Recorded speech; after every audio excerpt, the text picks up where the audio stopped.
One of the most dominating teams in the second half of the season returns to a place where they have been nearly unbeatable as we welcome you to Miller Park. It's the Brewers welcoming the Cubs and the beginning of another homestand for Milwaukee. This team has produced the most wins with the fewest losses out of any club when playing in its own home ballpark. The news gets even better as they have 18 of their final 30 games right here at Miller Park as Randy Wolf is set to take the mound for Milwaukee tonight. Hi, everybody. I'm Craig Kashan, and the Brewers open up play tonight with a commanding 9.5 game lead in the National League Central Division. We're going to show you some impressive numbers on what they have done over the course of the last month to build that, and everything starts with starting pitching. The starters have produced 22 wins out of their last 38 games. They've been on the mound with a nice ERA of 2.66. Randy Wolf, of course, will toe the rubber tonight. The offense has been paced by Ryan Braun, who has his eye on a batting title at .330, only 6 points behind right now Jose Reyes for the lead in the National League. Plus, Prince Fielder has hit the century mark in RBIs for the fourth time in his young career, tying a franchise record. He is first right now in the National League. It has been a monster month of August so far for the crew. One that has produced 18 wins already. B and Rock tell us how they're going to notch number 19 tonight.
By Menards. Save big money on all your home improvement needs at Menards. By Triple Hopped Brewed Miller Lite. Taste greatness. By AT&T. And brought to you by Toyota, proud sponsor of the Milwaukee Brewers and the Toyota territory at Miller Park. And nothing like a Friday night tailgate at Miller Park, grabbing hold of what is left of the summer. And the Brewers, you go back 1 month on July 26th. They were a half game back of the St. Louis Cardinals in second place. A lot of questions to be answered. 1 month later, the Brewers have turned into a juggernaut. 9.5 game lead in the National League Central. And about a month to play, the Brewers are hoping to make it their first division title since 1982. Hi, everybody. We welcome you from Miller Park. Great to have you with us alongside Bill Schroeder. I'm Brian Anderson. Great to be back at Miller Park. You can see the tailgating is hot. The parking lots are full, and the Cubs are in town. The Brewers and the Cubs go at it. In baseball, you don't like to look back too often, but this is the kind of night when you think back to the last time the Brewers played the Cubs. July 26th, Rock. They were a half game back. Who knows where they were headed? It's been quite a month. Well, they beat Ryan Dempster in this start. They got 3 runs in the first inning, ended up winning the baseball game 3-2. It was all about pitching, the offense opportunistic, and what really stood out in that ball game was the good defense. You have to have good defense if you have good pitching. Brewers able to close it out. K-Rod was able to get the 8th. You have John Axford in the 9th. That's kind of the thing that's been going on around here with the Brewers. These guys have been playing very good baseball, and you can see the numbers, 24-5. Look at the batting average. These guys have been swinging the bats in large part because, you know, the pitching has been so good. It's taken the pressure off of these guys. The team earned run average very good, 2.68. The addition of K-Rod has really flattened things out in that bullpen. Everybody has their role, and the starting rotation continues to be very good. So 24-5 the last time we stood here, and we had a Brewers-Cubs matchup. It was a big win that night.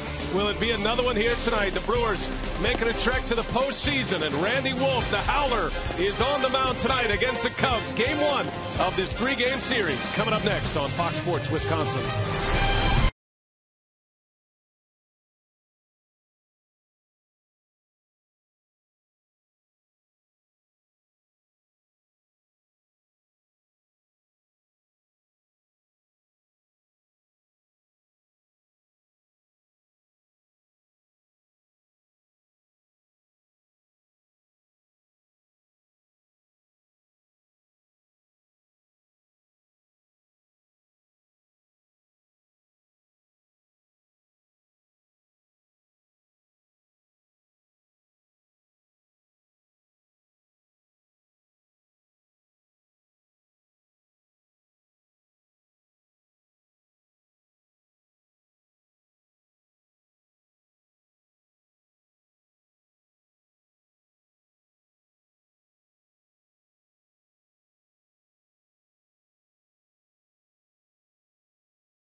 On a Friday night for baseball, beautiful Miller Park, and it looks great, and the Brewers fans are coming out in big numbers here, and it'll be that way the rest of the year. Mike Quade and the Cubs, things have not gone well for the Chicago Cubs here lately. Their general manager let go, but they have started playing a little better baseball in the second half. Here is Quade's lineup tonight. That'll face Randy Wolf. It's Starlin Castro, Darwin, Barney, and Aramis Ramirez, the top 3. In the middle, Jeff Baker, Giovanni Soto, and Marlon Byrd. Bottom 3, Alfonso Soriano, Reed Johnson, and Rodrigo Lopez. Cubs batting order brought to you by Piggly Wiggly, and there is Randy Wolf looking for his 11th win of the season, partner. Yeah, he's won 4 consecutive decisions. He's 3-0 in the month of August with a 349 earned run average. Had a tough time his last time out at New York against the Mets. 6 1/3, though, 5 runs in a game that the Brewers would win. But Randy Wolf has had his troubles against the Cubs. Check the defense for Milwaukee. Braun, Morgan, and Hart in the outfield. The infield is McGee, Betancourt, Hairston, and Fielder. And doing the catching tonight, George Cantares in his customary spot, catching the left-hander Randy Wolf. Lanes Farm and Fleet Brewers defense. Starlin Castro, the lone all-star for the Cubs this year, leads off. And the first pitch is in there for a strike, and away we go.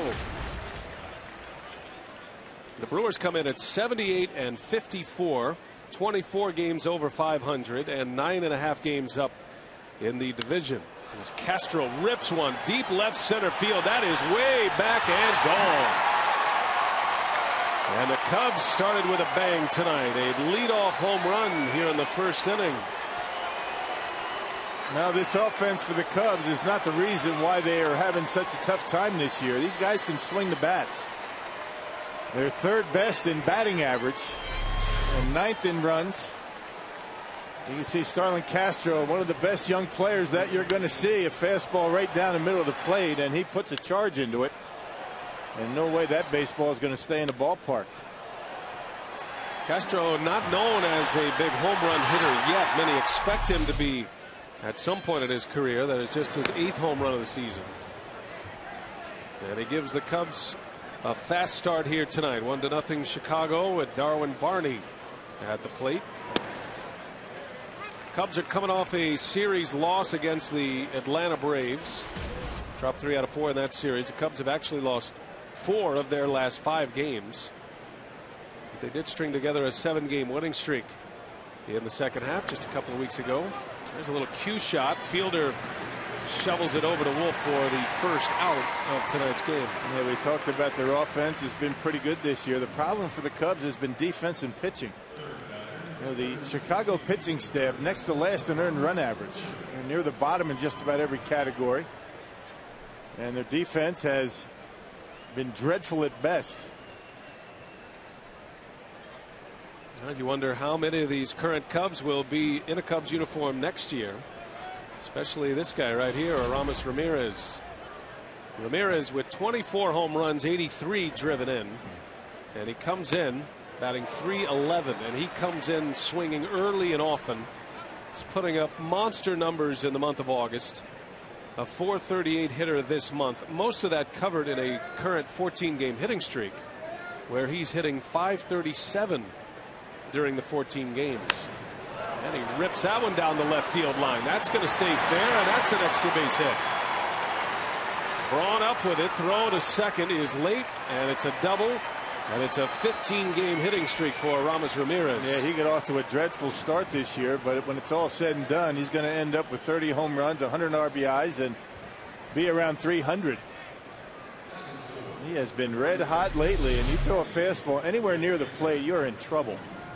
I mean, Wolf tried to get in on him, left it out over the plate just enough, and he ripped it down the left field line. So officially a ground rule double as it bounces off the upper wall. And Ramirez at second base with 1 out for Jeff Baker.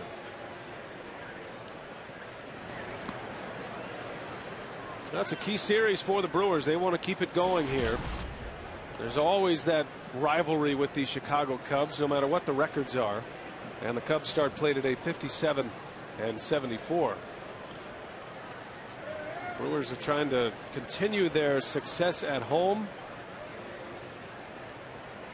You're starting to see magic numbers float about if you're into such things. It's still a little steep for anybody to recognize in that dugout or in that clubhouse, but the magic number 22 and a quick trip to the mound for George Kataris. Yep, any combination of Brewer wins and St. Louis Cardinal losses and you get to 22, it's all over with. But I don't think any of the players are thinking about that. They got to keep their head down, keep grinding it out like they've been able to do, coming off a 5-2 road trip. Now the Brewers have won 10 out of 13 games in their last 2 road trips, so they've really turned things around on the road. And as we start play today, the Brewers 7 games under 500 away from Miller Park. But their big story this year is how they played here at Miller Park this year. The best record in all of baseball in their home stadium, and the Brewers are 47-16.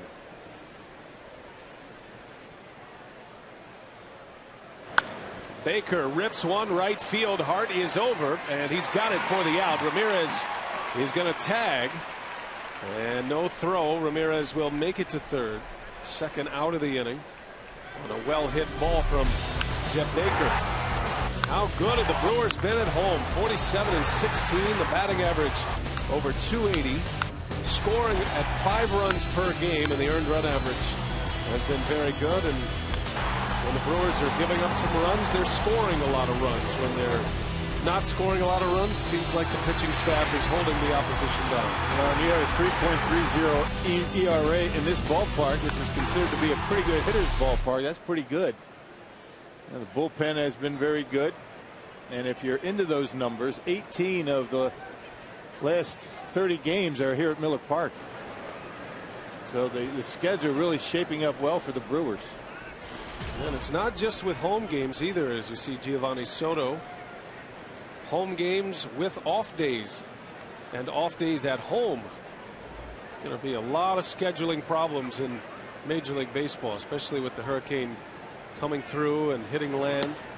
And losing a lot of games. A number of contending teams will be playing games on their regularly scheduled off days, or they'll be playing double headers. Right. And not the Brewers. East Coast, yes, double headers getting stacked up, and the Brewers aren't going to have to deal with that. Missed all that mess in New York by a week.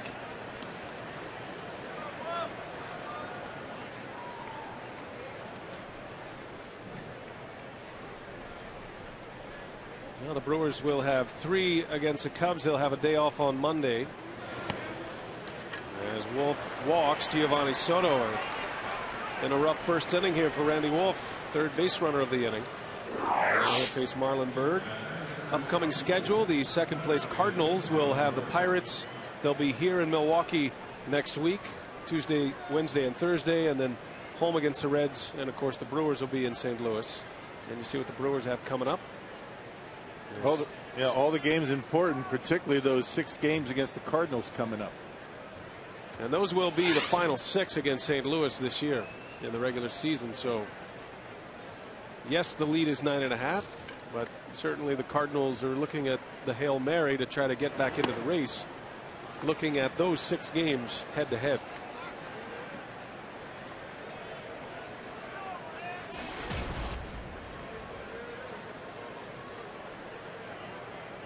Marlon Byrd with runners at the corners, 2 outs in the inning.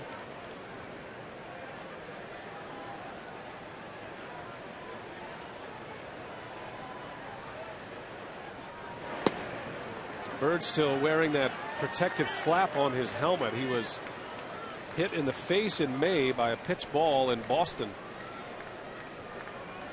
Lost significant time to the disabled list, nearly 2 months, and he wears that flap.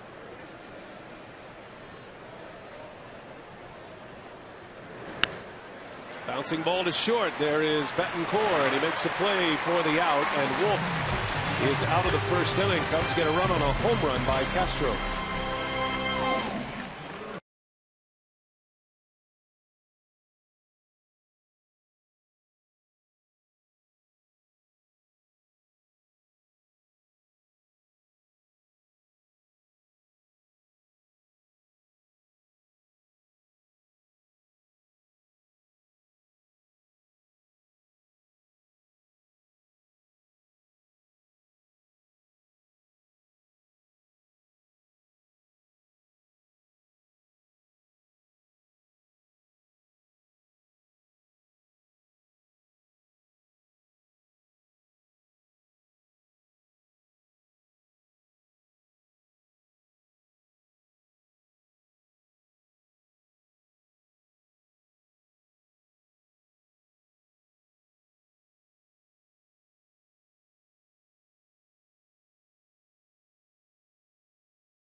Confines haven't been friendlier for any club in the big leagues like Miller Park has been to Ron Renick's Brewers. And here is Renick's Piggly Wiggly batting order tonight against Rodrigo Lopez, Corey Hart, Niger Morgan, Ryan Braun. Then it's Fielder, McGee, and Betancourt with Hairston, Cotares, and Randy Wolf. And that starting 9 will face Rodrigo Lopez. Cubs picked him up in a trade with Atlanta on May 26th.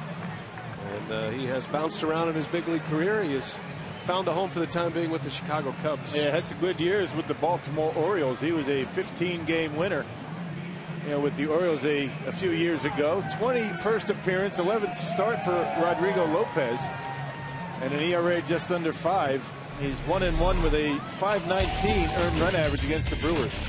Soriano, Bird, and Reed Johnson in the outfield. The infield is Ramirez, Castro, Barney, and Jeff Baker. And catching is Giovanni Soto. Corey Hart leads off, and the first pitch inside for ball 1. Hart comes in batting .272. He is 1 homer away from another 20-homer season. 46 driven in for Hart.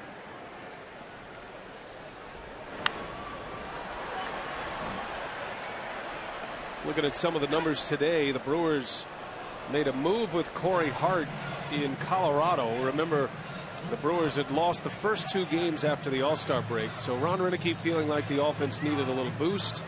He put Hart into the leadoff spot. He dropped Ricky Weeks to the 5-hole. Since that time, the Brewers have gone 29-9. Yeah, one of the many pieces that have fit pretty well together lately. Talk about McGee swinging the bat better. BETANCOURT has been red hot. Nigel Morgan continues to get on base. Things have gone very well for Milwaukee, to say the least. And you can't forget about Jonathan Lucroy at the bottom of the batting order. Corey Hart on the road trip with his 4th leadoff home run of the year. The Brewers becoming the first team in the history of Major League Baseball to have 2 players hit at least 4 leadoff home runs in the same season. Corey Hart and Ricky Weeks. As Lopez strikes out Hart, snuck one by him with a 90-mile-an-hour fastball. Well, our scouting report today on Rodrigo Lopez comes from hitting coach Dale Swain. He's not, overpowering. He's going to be 88 to 91. He's got some run on his fastball. He's going to use his changeup and slider to both right-handers and left-handers. This guy got to take advantage of the mistakes he makes. He's not afraid of the strike zone. He'll challenge you. He'll come at you with all his pitches. And like I said, you just got to be ready to hit. And because he's pretty aggressive on the mound with all those pitches in the strike zone. Very aggressive with the fastball. He gave up 4 home runs in the game to the Cardinals his last time out. Nigel Morgan with 1 away. Nigel coming in batting .313. Has 3 homers for the Brewers this year. He's driven in 31. An on-base percentage of .352 for Nigel Morgan. Most of his playing time has come in a platoon scenario, so he's not facing many left-handed pitchers. Morgan hitting .325 against right-handed pitchers as he bangs that one toward the middle. Darwin Barney makes a play for out number 2.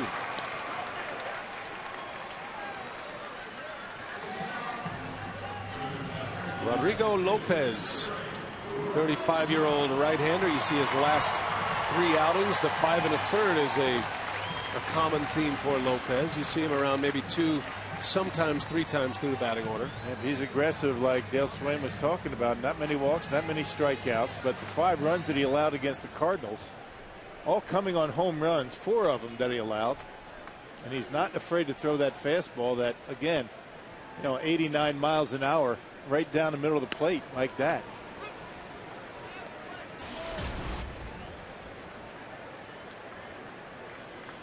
Well, Ryan Braun, gaudy numbers, .330 hitter with 25 homers, 85 driven in. Making a strong case for most valuable player in the National League. He's hoping for a strong finish. He and Prince Fielder both in that picture. Braun whistles one down the left field line. Soriano up with it.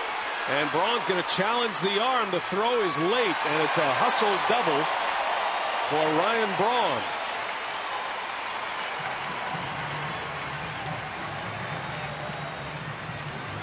Well, just continues to be able to cover both sides of the plate pretty well.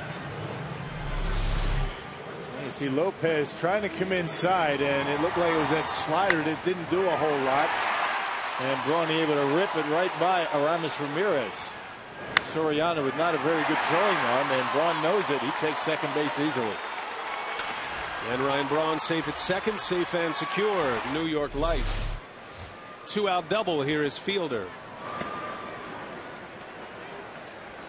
That double for Braun, his 32nd of the year. He is currently 3rd in the National League in doubles to go along with his 25 home runs.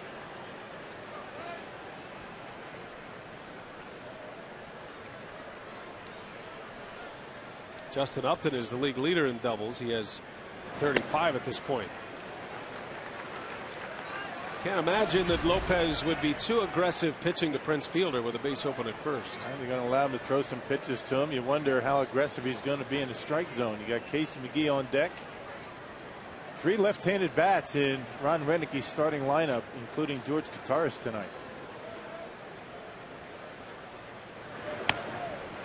3 balls, no strikes. Trying to get Fielder to chase. Casey McGee, no doubt, will be hitting with men on base. They'll go ahead and walk Fielder now. Obviously not chasing. Prince is a smart hitter that way.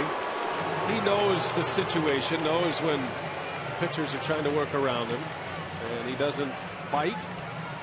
And that puts 2 men on for Casey McGee here in the first inning. But he's also always ready for that mistake. Like, you know, the Mets were aggressive pitching it to him, but first base open, drove in a couple of runs in that series in those situations. This is a familiar spot for McGee. No player has more intentional walks than Fielder. He has 25 now. There's nobody even close in the National League. And McGee gets a chance against his former club to do some damage.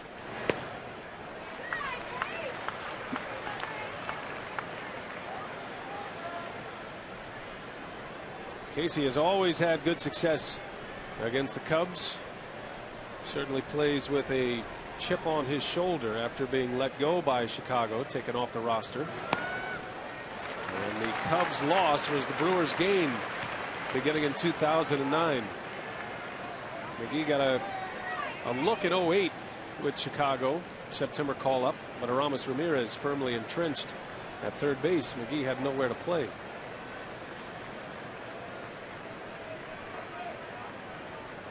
Two and nothing with 2 on. 3 balls, no strikes. Yeah, really not being very aggressive with Casey with the fastball. Hasn't thrown him one yet. 2 sliders and a changeup. The man on the right, the reason the man on the left is in a Brewers uniform. See if he's got the green light. 3-0. Takes a strike.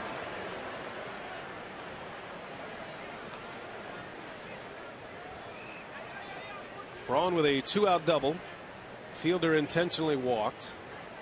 And McGee with 2 on and 2 away. Coming off a big road trip. Casey in 7 games drove in 8 runs. Had a couple of home runs as well. Runners go, and McGee takes a ball. Bases are loaded.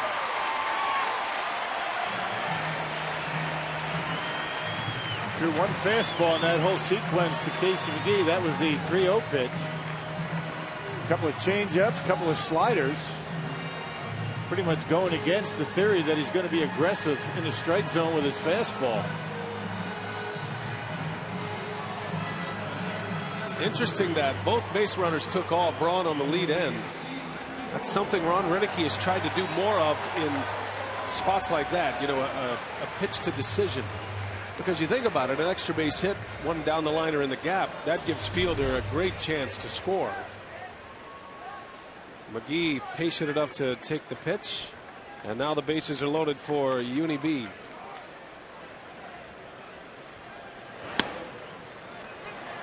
This figures to be a match made in heaven for BETANCOURT, a free swinger with a pitcher who is mostly around the plate.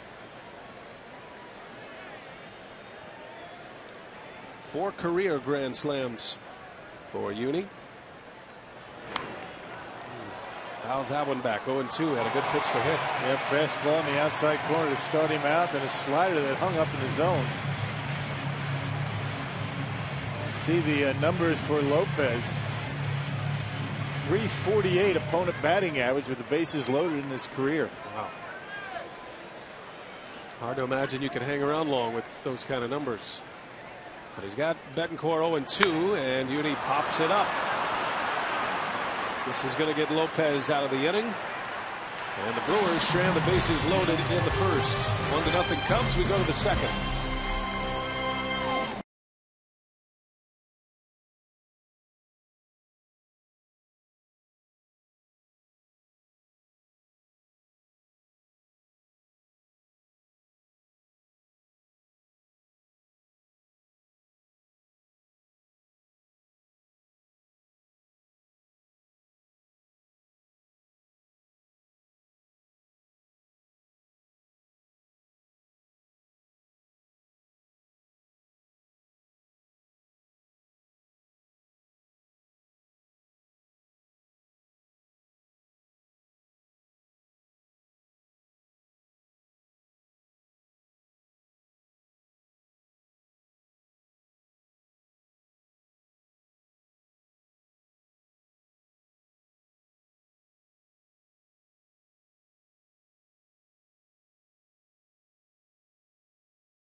Miller Park in the top of the second inning. Earlier today, a good sight to see. A couple of injured Brewers, Ricky Weeks and Carlos Gomez, took batting practice. The two were on the road trip with the team through New York and Pittsburgh, and Carlos Gomez might be the closest to returning. As a matter of fact, he could be sent out on assignment tomorrow to Appleton, and Ron Renicky didn't want to get too in-depth when Ricky Weeks would return, but Ricky is looking good, taking BP, running, fielding ground balls, so both guys should be back fairly soon. BA. All right, Telly, thank you. And I know Carlos Gomez will have some x-rays tonight that will confirm the healing, and once he's given the clearance, then he's going to be well on his way, and he'll probably play 3 or 4 games in the minor leagues, a single A Midwest League affiliate. And then we'll see him back probably before September 1st. He might even return before September call-ups occur. It'd be good to have Gomez back in center field as a defensive replacement. He's give him starts against left-handers. Ricky Weeks was taking BP, and as typical for Ricky, really looking good in the batter's box, but just can't move around too well at second base quite yet. It's going to be a while for Ricky. Yep, and now we're into the the week or two extra that they warned us about with Ricky Weeks because of the position that he plays, the lateral movement that is required at second base, and even though he's taking ground balls there, it's going to be another couple of weeks, you would think. 2 balls, 2 strikes on Soriano. He lashes it one, a high fly ball to center. Morgan puts it away for the first out of the second inning. Hey, get your tickets now for Brewers on Deck, presented by Time Warner Cable. On Sunday, January 29th at Frontier Airlines Center, purchased by September 28th to get a ticket voucher for a select Brewers home game next April. Visit brewers.com/on-deck for details. Now that's looking ahead. I'll say. Nice. Get your tickets now. We hope you'll be there. You get a free voucher for a Brewers ticket. See, it's a win-win. That's a great event. Snow on the ground. Nice spot indoors. Reed Johnson with 1 away. Johnson batting 8th in this lineup tonight. He's a good hitter down there. Good contact man. Hitting .347 this year for the Cubs. Seems to always be a tough out against Milwaukee. And this is a tough lineup to get through. I mean, their problems have not been offense. These guys can swing the bats a little bit. Pitching, defense, as we mentioned. Things that the Brewers have done so well, the Cubs have not.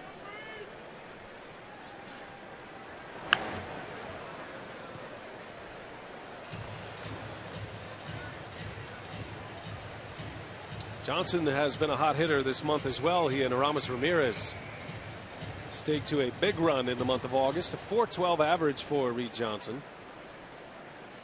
Good guy to have in front of the pitcher.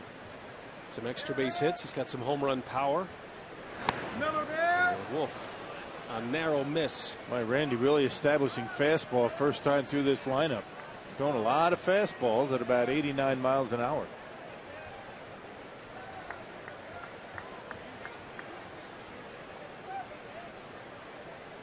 That's pretty consistent right there, wouldn't you say? Mm-hmm.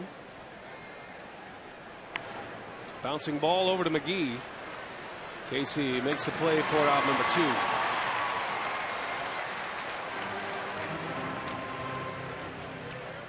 Well, certainly the Cubs have gone through a mess recently in their front office. A lot of discussion about where the Cubs are headed, owned by the Ricketts family now. And Jim Hendry, their general manager, was let go a couple of weeks ago. The decision was made right after the All-Star break, but Hendry got him through that break and the trade deadline. And it looks like there is going to be a complete regime change with the Chicago Cubs. And when that happens, Rock, it almost creates this what have we got to lose atmosphere. Maybe not so much with the players, especially the veteran players, but coaching staff, manager, front office personnel. They might be a little bit more aggressive in what you may do throughout a game, a little bit more, running perhaps, some chances defensively. Mike Quaddy's future is up in the air. Man, they're probably going to clean house in Chicago at the end of the season. Quaddy came with such high marks. It was Alfonso Soriano who highly recommended the hiring of Mike Quaddy before the season, and gets his dream job with the Chicago Cubs. He had been a member of the organization for a long time, and now again he has to go through the process of wondering about his job security. His first full season as the skipper of the Cubs, taking over for Lou Piniella last year.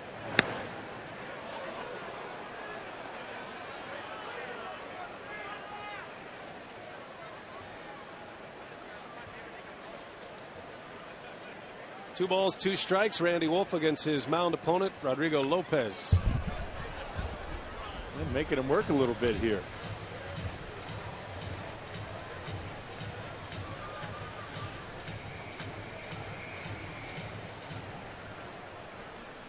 Lopez has just 2 hits this year. He's 2 for 19 at the plate. And a little tapper. Randy Wolf gobbles it up. And a good throw to get Lopez. Good bounce back inning for Wolf. A 1-2-3 second. Brewers are coming up.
Starlin Castro leadoff home run.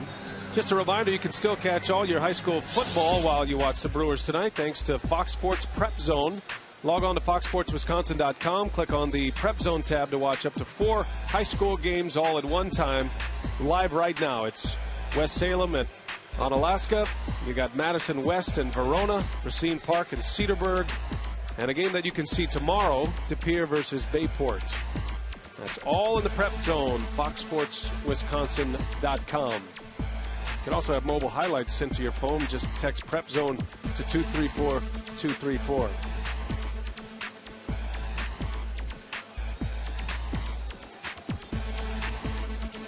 Looks like Verona has a big league early there, Rock.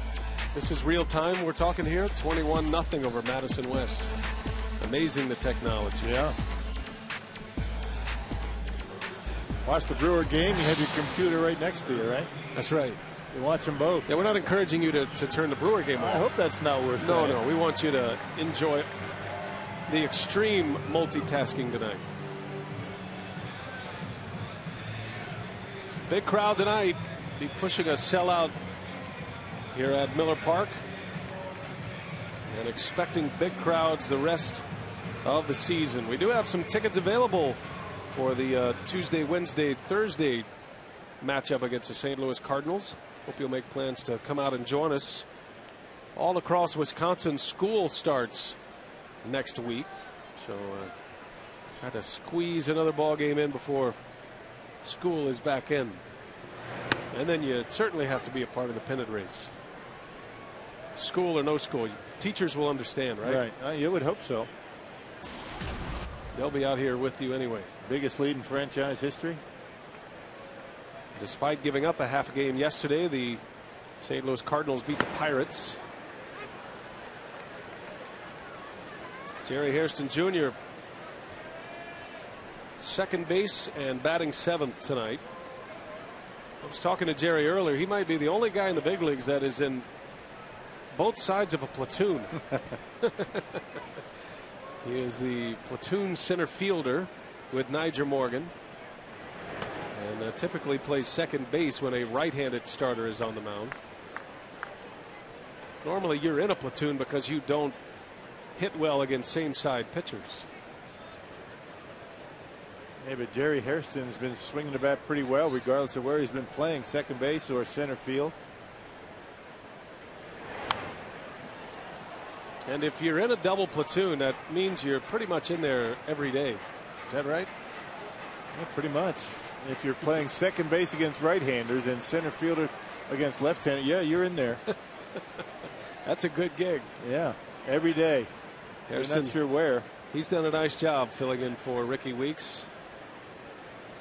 Won the job over Felipe Lopez. Brewers basically had open auditions for about a week or two once Ricky Weeks was injured. And Hairston has ended up in that spot. He splits time at second base with Josh Wilson and Craig Counsell. Typically it is Hairston getting the starts. And Brewers would love to get Ricky Weeks back in that batting order. As dangerous of a hitter he is, the Brewers have been able to cover it pretty well, to say the least. That's an understatement. Yep. Well, a lot of contenders are dealing with injuries, but while the Brewers have maintained their health with their pitching staff, and they endured a lot of injuries on the pitching staff in the first half. That is a big loss for the Brewers with Ricky Weeks, all-star second baseman. And the Brewers have been able to cover it.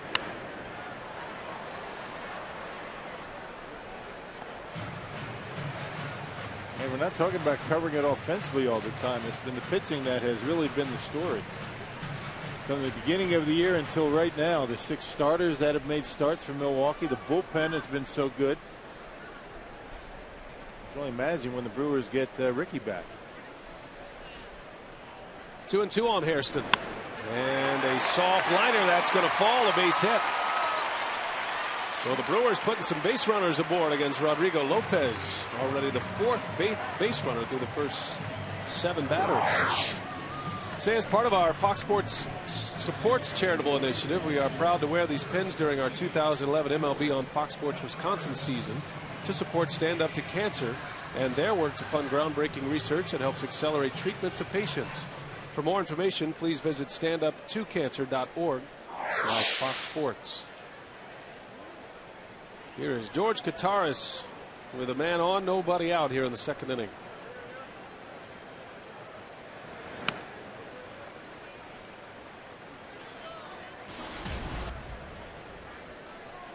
George with 2 big league home runs this year. One of them came in his return to the major leagues this season. That was on June 16th against the Cubs at Wrigley Field.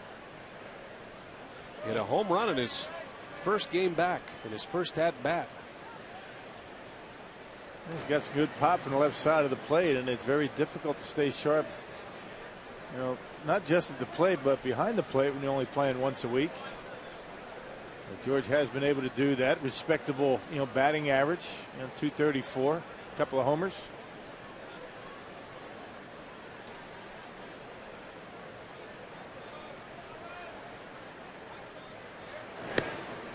We were talking with George earlier today, who was kind enough to join us for Brewers Live, and he referenced the fact that playing for Ron Renneke in a system where a manager uses the backup catcher at any point, not just in starts, but he'll pinch hit with the second catcher, the non-starting catcher, keeps him on his toes, keeps him into the game. Right, he'll do it early in the game too, as early as the 6th inning.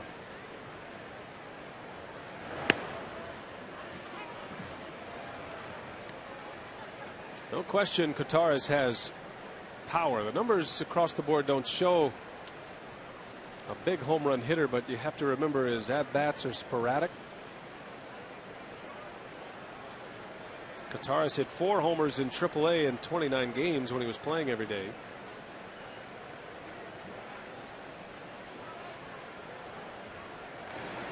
He's been impressive, though. George has come off the bench. He has had some key at-bats, some key walks. Good plate discipline. He's not afraid to take a walk. It's a difficult thing being a backup catcher and staying sharp at the plate. It really is. 2 balls and a strike on Kottaras. Hairston over at first. In there, 2-2. George looking for something middle in to rip down that line and knock out of the ballpark. Now he's got 2 strikes on him, and he'll expand that zone a little bit. Be more willing to go to the opposite field. They're giving him a lot of room in left center.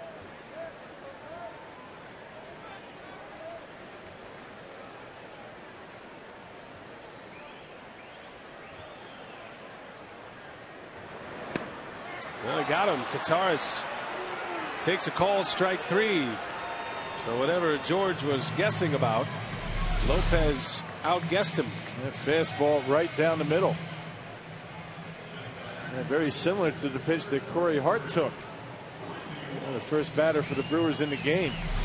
A couple of strikeouts, both looking.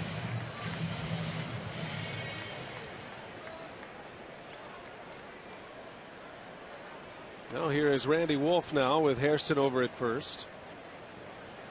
Wolf up there to bunt.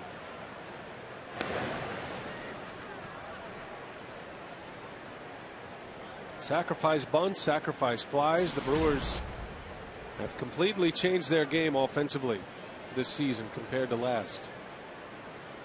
You normally expect a pitcher to be bunting in this spot, a pitcher at the plate, but it's been up and down the lineup.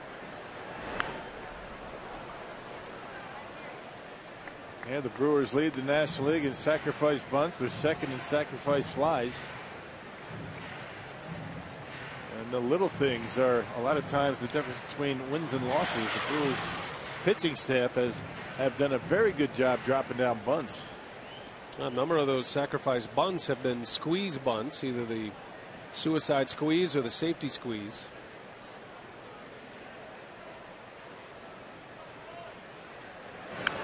And Wolf gets this one down. Jeff Baker will go to first, and you can add one more sacrifice bunt to the list. Hairston to second, runner in scoring position with 2 away, and back to the top of the order for Corey Hart.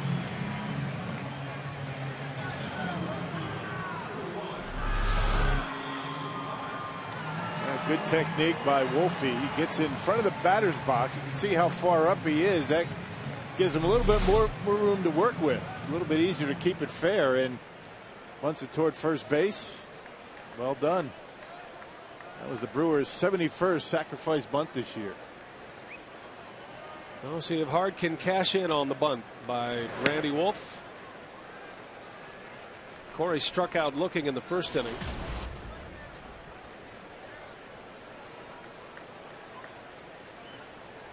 Hart hit .323 on the road trip.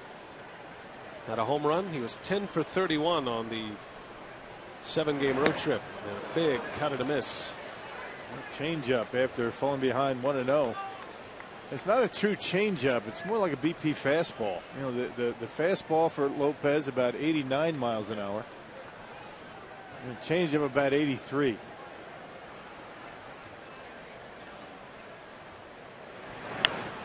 On the ground to third, Ramirez makes a play to first to end the inning. So the Brewers with some base runners tonight, unable to push them across at this point.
The official supermarket of Fox Sports Wisconsin. By Ho Chunk Gaming Wisconsin, your ticket to more. And by Subway. Try our $5 featured foot long of the month. Subway, where winners eat. Top of the third at Miller Park. Cubs on top 1-0. I'm pleased to be joined by Rick Schlesinger, the Brewers Chief Operating Officer. And Rick, you guys will hit the 3 million fan mark by the end of the month, but what fans don't know or realize is the fact that there are still tickets available. Right, we'll be sold out for all these 3 Cubs games, but for the Cardinals series coming up, there are tickets available. We go on the road, and for the Phillies and other teams coming up, there are tickets. We're going to hit 3 million, like you said, this time, 3 years out of 4, which is a great testament to the fans. But fans should know if they go to Brewers.com or call 902-4000, tickets are available for many games in September, and those games are going to be pretty exciting and pretty important. And it's hard to believe, but tickets for Brewers on Deck will go on sale September 1st. And it's not until January 29th, if I'm not mistaken. And that has to be a fun time to know that you can start selling tickets now for something that far in advance. Right, before we know it, the season will be over. Hopefully not until late in October, but we'll be planning for the offseason. And the signature event in the offseason is Brewers on Deck, where our players come out and sign autographs, pose for pictures, and interact with our fans. It's a fun time at the Frontier Airlines Center. Well, Rick, thanks for your time once again for that information. All right, Telly. All right, BA, let's send it back to you. All right, thanks a lot, Telly. Rick Schlesinger. Always got to be proud to walk into this ballpark, see it full like this. And although you'll never get this from the players or the coaches, but you know, you start to play a little contending, clinching sweepstakes as you start to look ahead at these games. And who knows, you could pick a couple of games here that maybe that's the night the Brewers would clinch a division. You never know. Let's hope that's the case. I'm making you very uncomfortable, aren't I? Yeah, you are.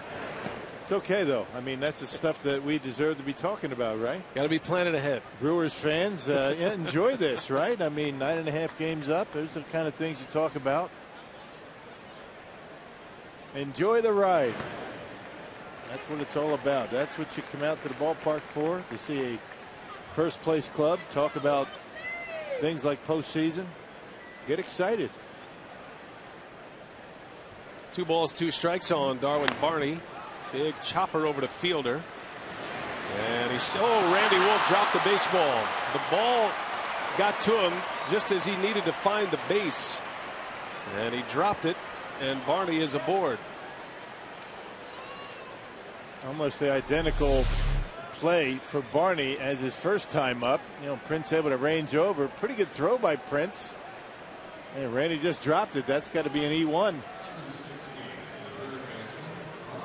So that'll be an error on Randy Wolf.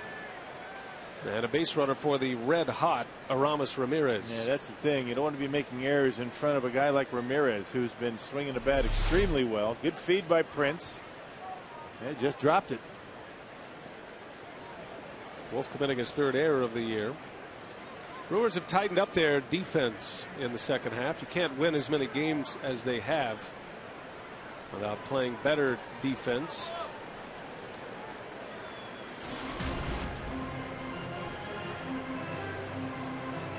You just can't give extra outs. And the Brewers really haven't been doing that as of late during this good run. And let's face it, when you win as many baseball games as the Brewers have, every aspect of your game has to be going at a pretty good clip.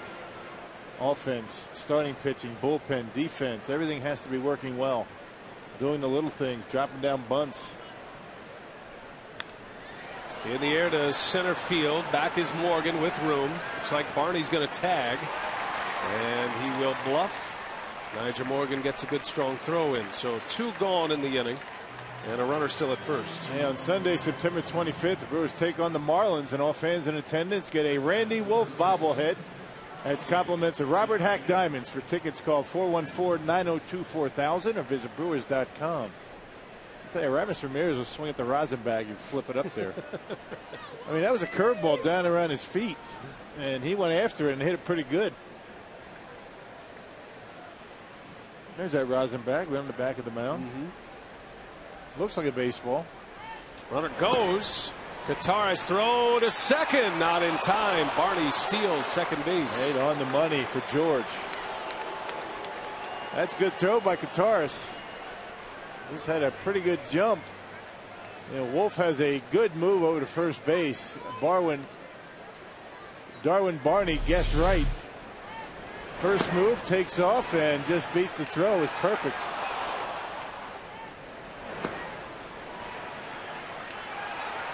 Close play at second base.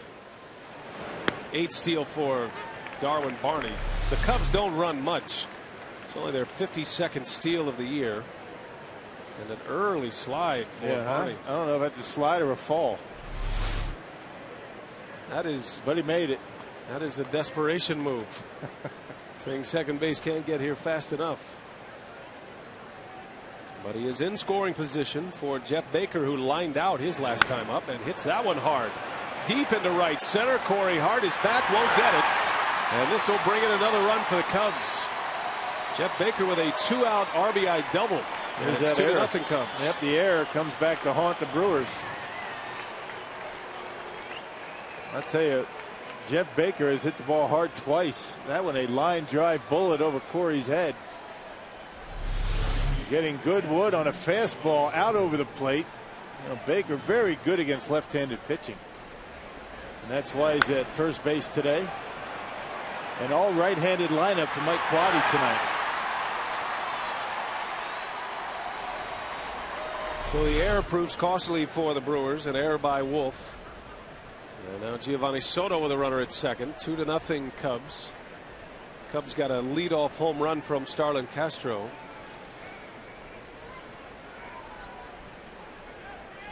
Soto walked his last time up. Another free swinger at the plate for the Cubs. Soto with 13 home runs this year. 40 driven in.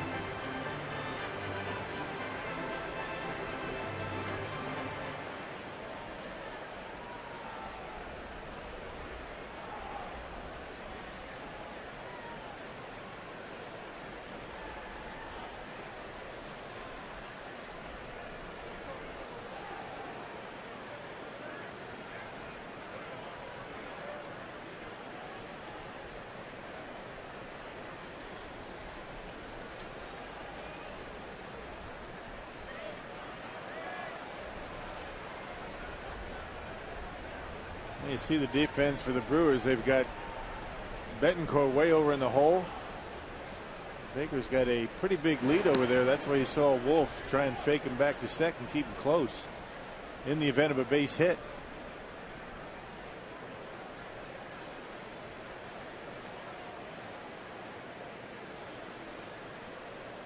Betancourt giving up a lot of room up the middle. And a slow curveball in there for a strike from Randy Wolf.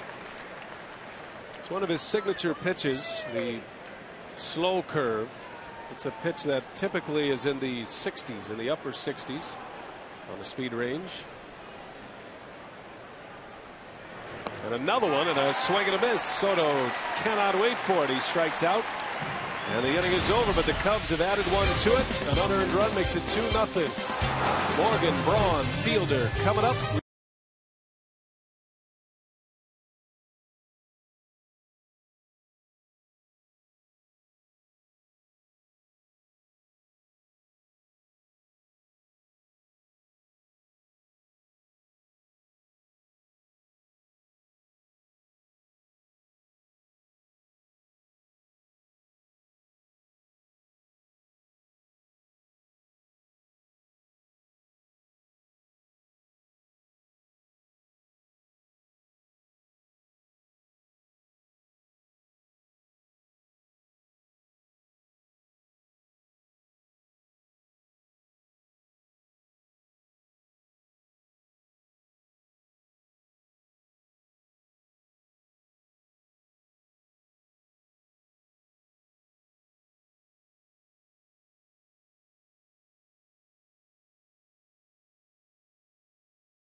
Night Powerball home run leaderboard. Fielder still setting the pace for the Brewers with 28 home runs. Braun with 25, and a couple of guys who are pushing 20. Be interested to see how many home runs Ricky Weeks will accrue after he returns. Albert Pujols still the league leader in homers with 31. Fielder has slipped to 6th in the league in home runs. Braun now tied for 10th. Nigel Morgan leads off in the 3rd inning. Morgan, Braun, fielder due up against Rodrigo Lopez. Brewers have already left 4 base runners. Stranded the bases loaded in the 1st. And stranded a runner at 2nd with 2 outs in the 2nd inning.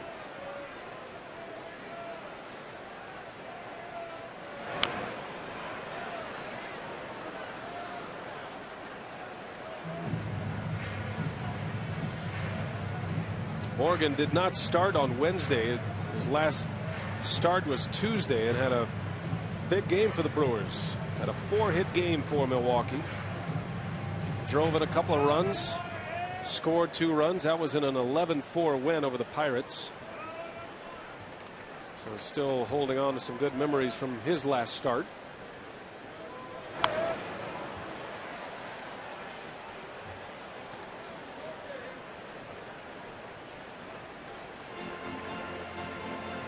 And Nigel Morgan gets a lot of attention with his post-game interviews and things like that, but it really can't take away from what he's been able to do for the Brewers this year. He has had a solid season, both defensively and at the plate. He's been a catalyst, and he'll give you exactly what you need in a given at bat. A good situational hitter. Chopper towards second. Barney scoops it up, throws to first. Nice play. Boy, in and out of his glove in a hurry. Good young player. Good young player, Darwin Barney. They say he's even better at shortstop, but I think shortstop's pretty well covered for many, many years to come for the Cubs with Starlin Castro. So up the middle, able to make a relatively routine play. Good quick release to get Morgan at first base. Cubs are pretty set up the middle, I think, for a while. At least in the infield. Giovanni, Soto, Castro, and Barney. Yeah, Barney, 25 years of age. Castro just 21.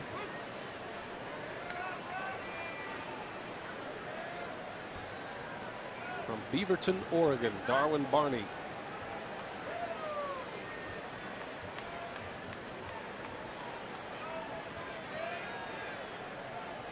Braun doubled his last time up, batting with one away here in the third inning.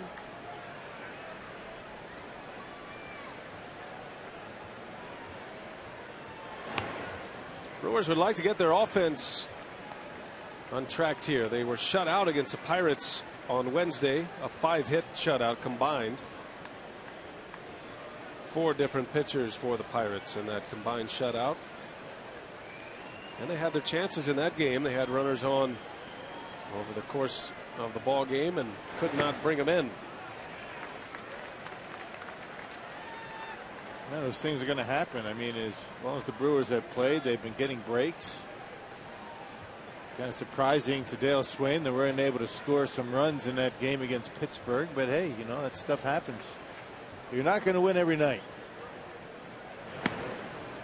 Well, the Brewers had a very successful road trip. They went 5-2 on the road trip, swept the Mets at Citi Field, and then split in a 4-game series over 3 days against the Pirates.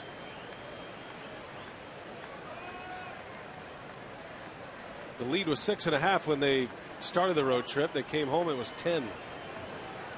Now it's 9.5 as Braun takes ball 4. Lopez trying to nibble around the corners. Braun doesn't bite. And a base runner for Prince Fielder.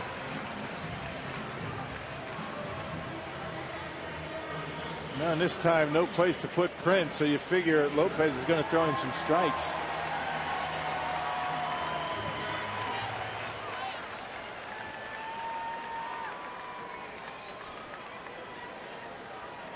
Fielder, the first major leaguer to 100 RBIs this year. Leads the National League RBI race by 3 to start play today over Matt Kemp of the Dodgers.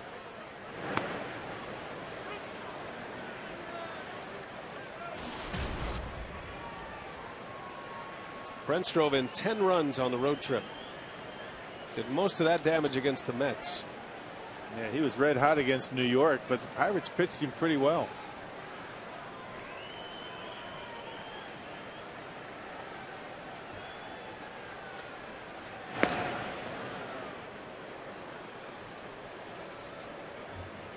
Well, judging by the way Quaddy handled Fielder the last time up with a base open at first, I'd be surprised to see Ryan Braun running in a spot like this. There's the RBI leaderboard in the National League with Fielder at the top, first to triple digits. That's the thing, guys that drive in runs at the rate that the Brewers have, or Prince Fielder, you know, Kemp and Ryan Howard, they go in stretches, they go in streaks. They'll get real hot, then they won't drive in many for a week, and then they'll get hot again. Ryan Howard has been in a bit of a lull lately.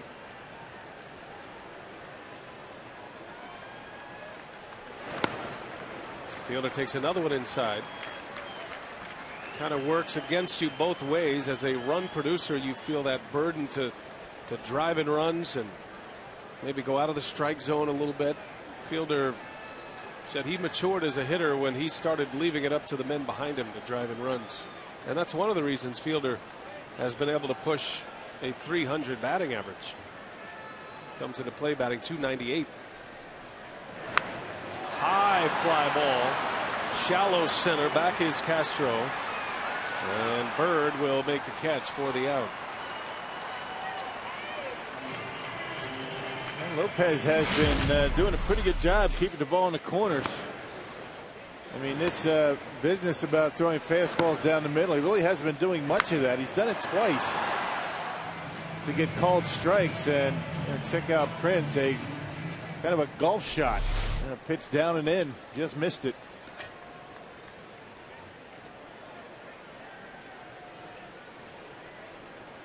Well, 2 outs, and Braun still at first base for Casey McGee.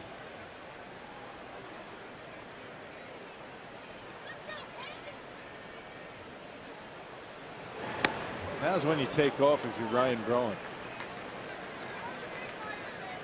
Get into scoring position, a single scores you. And Braun, 29 for 33 in stolen base attempts. That's a tremendous percentage.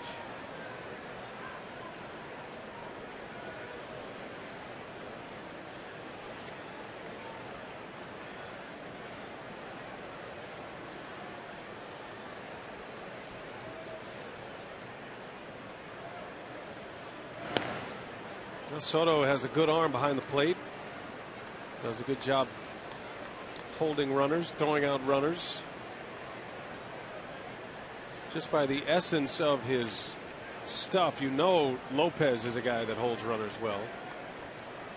Guys who don't have the overpowering stuff and they have survived this long in this game usually do all the little things well to manage their game. Braun takes off, and a breaking ball and no throw. Yeah, no chance. Even if that pitch was a strike, there's no chance to get Braun. He had a great jump. Number 30 for Braun.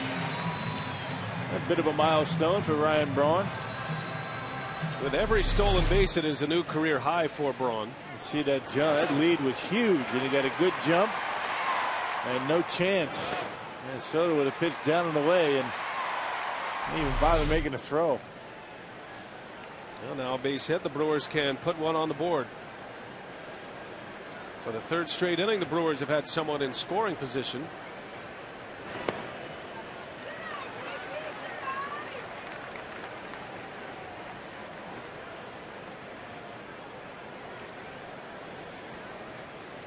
McGee, his career history against Rodrigo Lopez is perfect. Lopez has never retired him. 4 for 4 with a home run. He walked his last time up. There's a strike. 2-2 the count.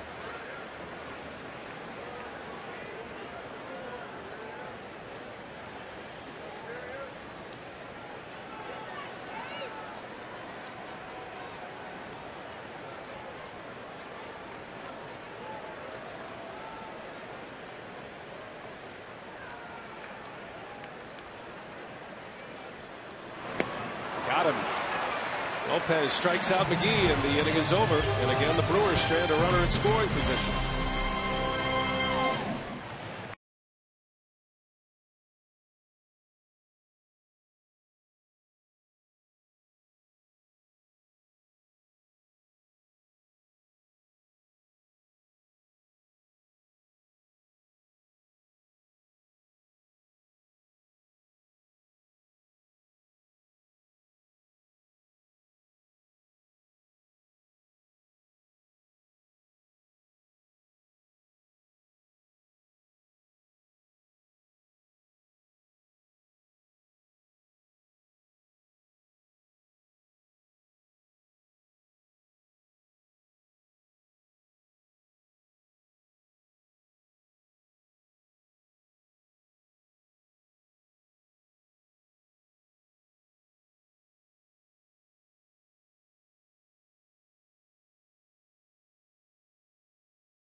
reset. Top of the first, it was Starlin Castro starting things off with a solo home run to lead things off to make it a 1-0 game. But in the top of the third, they will add another run as Jeff Baker goes to right center for an RBI double to make it 2-0. And that's where we're staying here in the top of the fourth inning, BA. All right, Telly, thanks. Great to have you with us here tonight on Fox Sports Wisconsin, the Brewers and the Chicago Cubs. First of a 6-game homestand and the first of a 3-game series with the Cubs that'll wrap up on Sunday. Cubs and the Cardinals. Marlon Byrd bouncing ball out to short. Betancourt makes the play for out number 1. All right, rock our carsoup.com email the booth question tonight. Tim in Racine wants to know, where do you see the best division race in baseball right now? And not that it's going to really matter, but the American League East right now, and you look at it, I mean, it's a game separating the Red Sox and Yankees, but you know, both of them are going to be going to the postseason. The Rangers and Angels. Rangers got cold, Angels got hot. And how about that National League West? The Giants all banged up, but they're in striking distance, 3 behind Arizona. Soriano on the first pitch. Skies one to Hairston for out number 2. So I guess if you really don't count the American League East because they're both going to end up in the postseason, I'd have to say that American League West. And a big showdown series beginning tonight. The Angels and the Rangers in Arlington. Texas has taken the early lead in that one. It's 2-0 as they play in the bottom of the third. For the most part, the Rangers have handled the Angels this year, but that is a key series in the American League pennant race. Pirates and the Cardinals are underway. That game is in the 4th inning, and it is 4-3 Pittsburgh. Pittsburgh has just scored in the 4th inning to take the lead. Jose Tabata driving in Ronnie Cedeno. Cardinals the nearest pursuer of the Brewers, 9.5 back. I'll tell you that Tabata is a good hitter. Yeah. We saw him in Pittsburgh. That guy can hit. Flat out hit. He signed a nice big contract with the Pirates. Well, pitching the Pirates story as well. The pitching carried him through the first half, but they have run into a lot of injuries. Betancourt makes a play for the 3rd out, and Randy Wolf. 3 up, 3 down, 4th inning.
In partnership with Team Smile and the Boys and Girls Clubs of Greater Milwaukee, work together to provide underserved children in the Milwaukee area with treatment and instruction in a fun environment while promoting the significance of good hygiene. And it's really good to see LaTroy Hawkins taking an off day to come to Milwaukee and come to Miller Park, and work with these children. B.A.? Yeah, he does a great job. He is always a guy that gives back to the community.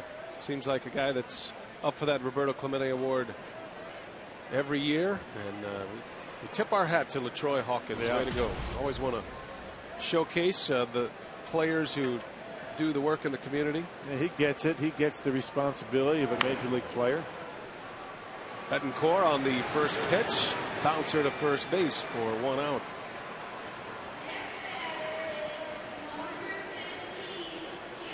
Our AT&T trivia question tonight: which pitcher stopped Paul Molitor's 39-game hit streak on this date in 1987?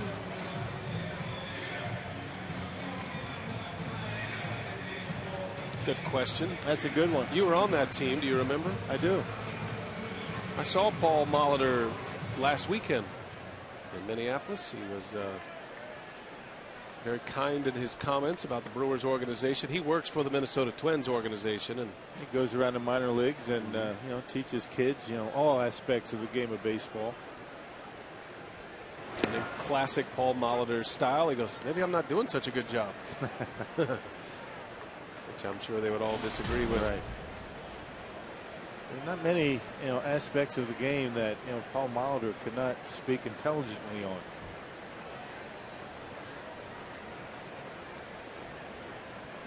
Jerry Hairston Jr. with one away. Lopez deals him a strike.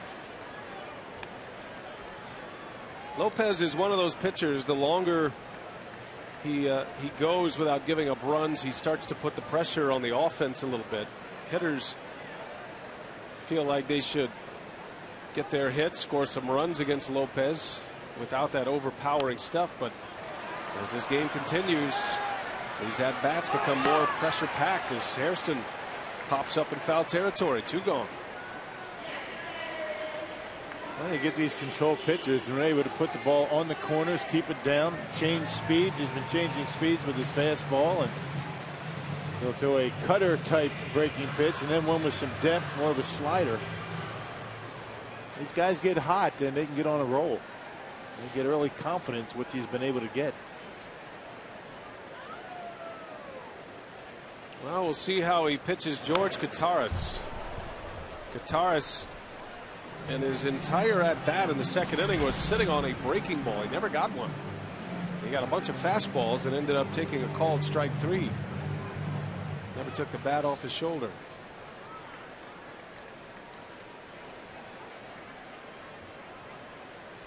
Coming back with a fastball here.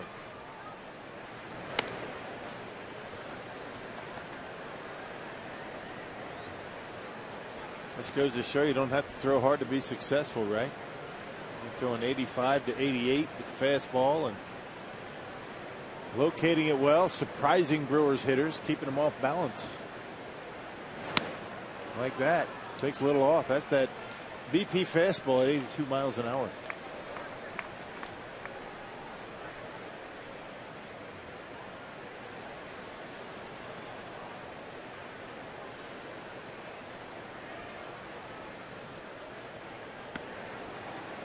Almost snuck one in there.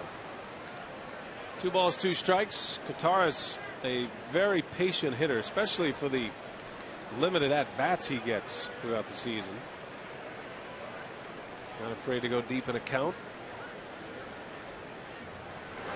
That one is hit high in the air, right field. Did he get enough? Johnson is back at the wall. He's going to leap it. She's gone.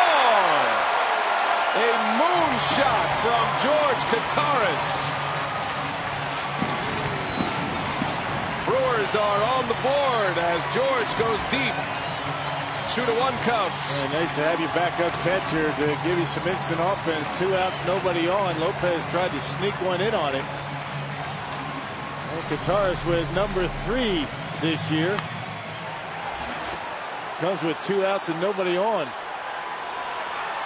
And George with some good pop in that bat. 3 home runs, 2 of them against Chicago. Well, that was a rainmaker from George Kataris. That was the only question. Did he hit it too high to get out? He certainly squared it up.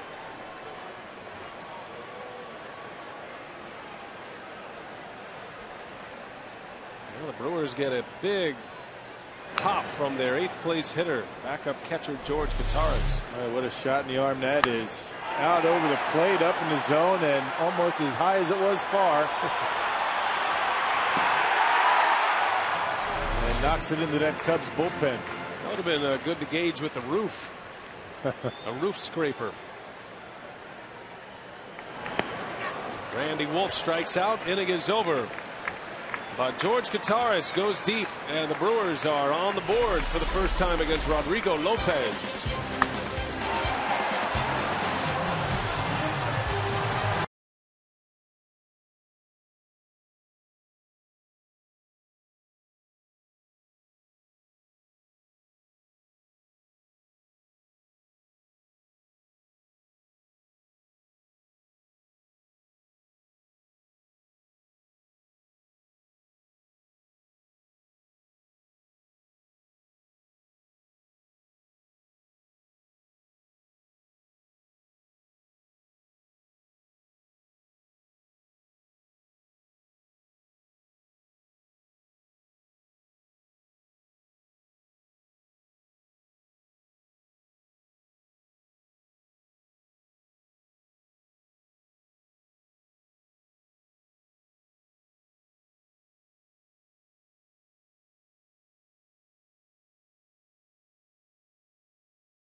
So they hopefully won't do anything different. We're going to. The only thing that'll probably change if we get a little bit further down the road, and we happen to be fortunate enough to get closer to getting to the playoffs, then we probably need to watch their innings a little bit. But other than that, no, I think we have to treat it exactly like we would if it was April or May or June. Well, Rick Kranitz, a Brewer pitching coach, and there is sophistication in his simplicity, and he talks about the Brewers the rest of the way. Well, he doesn't want to talk about adjusting the rotation because you have a big lead, because it could slip away quickly. But that starting rotation has been very good. The one statistic that you can really point to with the success for the pitching staff have been base on balls this year. They've issued the second fewest walks in all of the National League. So if you're not giving free passes, you're making teams hit their way on. It makes it tougher for them to score. Much improved pitching staff. Two big additions, of course, with Zach Greinke and Sean Markham. John Axford has had another outstanding year closing games. Brewers did switch up their starting rotation a little bit as Randy Wolf strikes out Rodrigo Lopez for the first out of the 5th inning. Second strikeout for Wolf. Compared to last year, you see why the Brewers are so much better. The record speaks for itself, but you start to peel some of the layers back, and the earned run average much better. And there are the walks you're talking about, Rock. Yeah, walks and home runs allowed. I mean, 152 to this point last year and only 117 this year. And remember, Miller Park, a pretty good park in which to hit home runs. So they're doing some pretty good work here at home.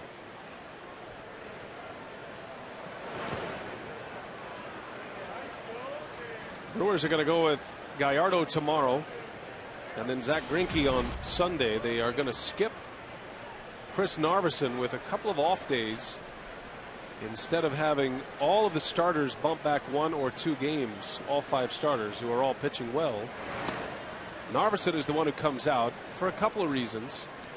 Rick Kranis was telling us earlier today that they want to get that thumb healed up. He spent 2 weeks on the disabled list with a laceration on his thumb, an accident with some scissors, trying to repair a glove. Well, he's only got 3 good fingers in that pitching hand right now. That's right. Of the 5 that are available, 2 of them are a little banged up. Yeah, so you give him time to recover and get back to 100%. In the meantime, they're talking about Narveson working out of the bullpen perhaps. Maybe tomorrow or Sunday. He should be up for bullpen work beginning tomorrow. And we'll know when he's ready because he won't be sitting in the dugout any longer. Narveson did make a start on Monday. So they're going to use Narveson. They're going to see what they can get out of him, what he can do out of the bullpen. That might be where he ends up in the postseason. Narveson is a guy who has had a terrific year and just keeps getting better, and possibly one of those late bloomers.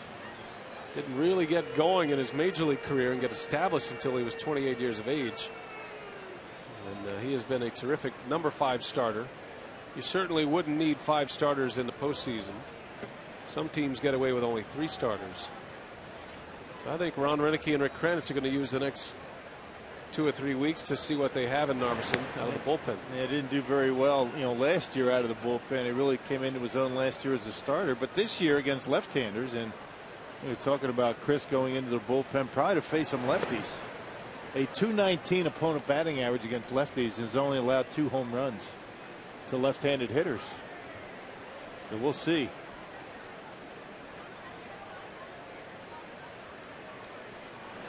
Well, you figure Narveson is the right kind of personality to go into the bullpen as well. He's an easygoing personality. It doesn't take him long to get loose. And some decisions to be made in the bullpen as well once Carlos Gomez and Ricky Weeks come off the disabled list. Brewers are probably carrying 1 more pitcher than they'd like at this point. And with all the off days stacking up for the rest of the season, could probably get away with 1 less or maybe 2 less in the bullpen.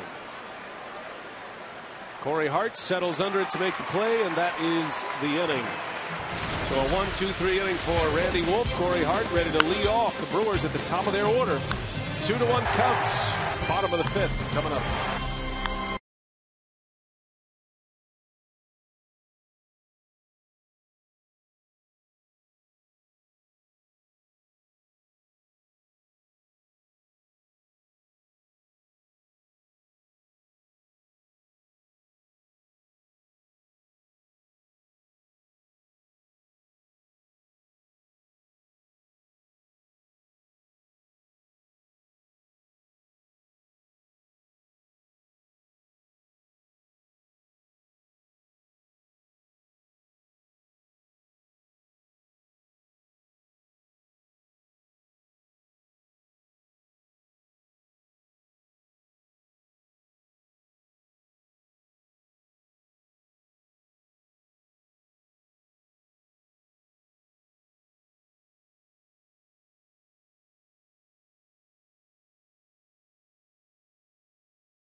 And this copyrighted telecast is presented by authority of the Milwaukee Brewers, may not be reproduced or retransmitted in any form, and the accounts and descriptions of this game may not be disseminated without express written consent of the Brewers.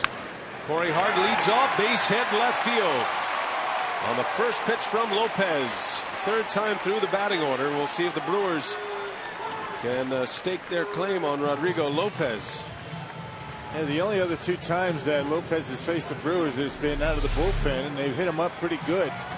There's that BP fastball we've been talking about. Corey out in front a little bit, but able to sneak it into left field. Hart extends his hitting streak to 9 games. 1 for 3 tonight. Now Nigel Morgan. Cubs lead 2-1 in the home 5th. Morgan up there to bunt, gets it down. That's going to be a tough play. Lopez throw, not in time. Morgan beats it out. Yep, that'll be a base hit for Niger. That's a pretty good sandwich right in the infield. A little bit of backspin, it just stopped dead, and I think it fooled Lopez a little bit. Took a little bit longer to get rid of it. And now first and second, nobody out, and the big boys coming up.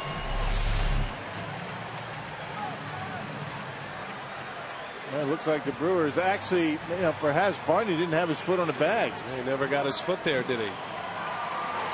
Right there. Good call over there by Tom Hallion, the first base umpire.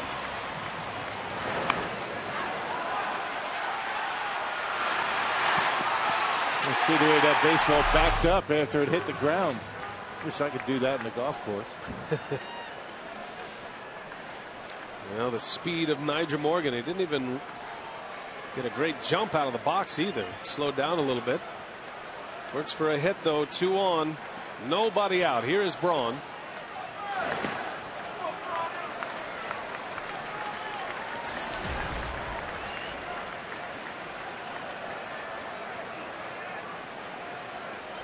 Got Hart and Morgan aboard to start the 5th. Braun has reached twice. He doubled off Lopez in the first inning. Had a walk and a stolen base in the 3rd.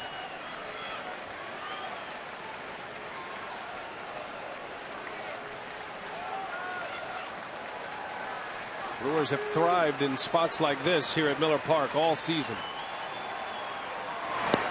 And you can almost hear it in the crowd. This buzz of expectancy here with this sellout crowd. And they got a 2-0 count. Good take by Braun on that changeup on a 1-0 pitch.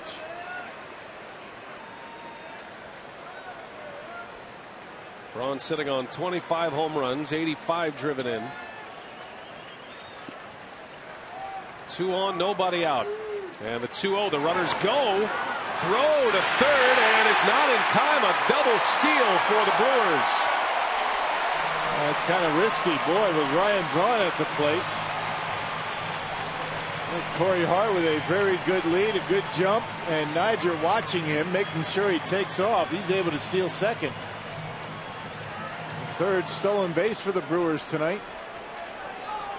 Well, you get thrown out in that situation. That's not a good play. A walking lead by Corey. He had a couple of steps before he got rid of it. 3-0 is the count on Braun. And he takes a strike on the outside corner.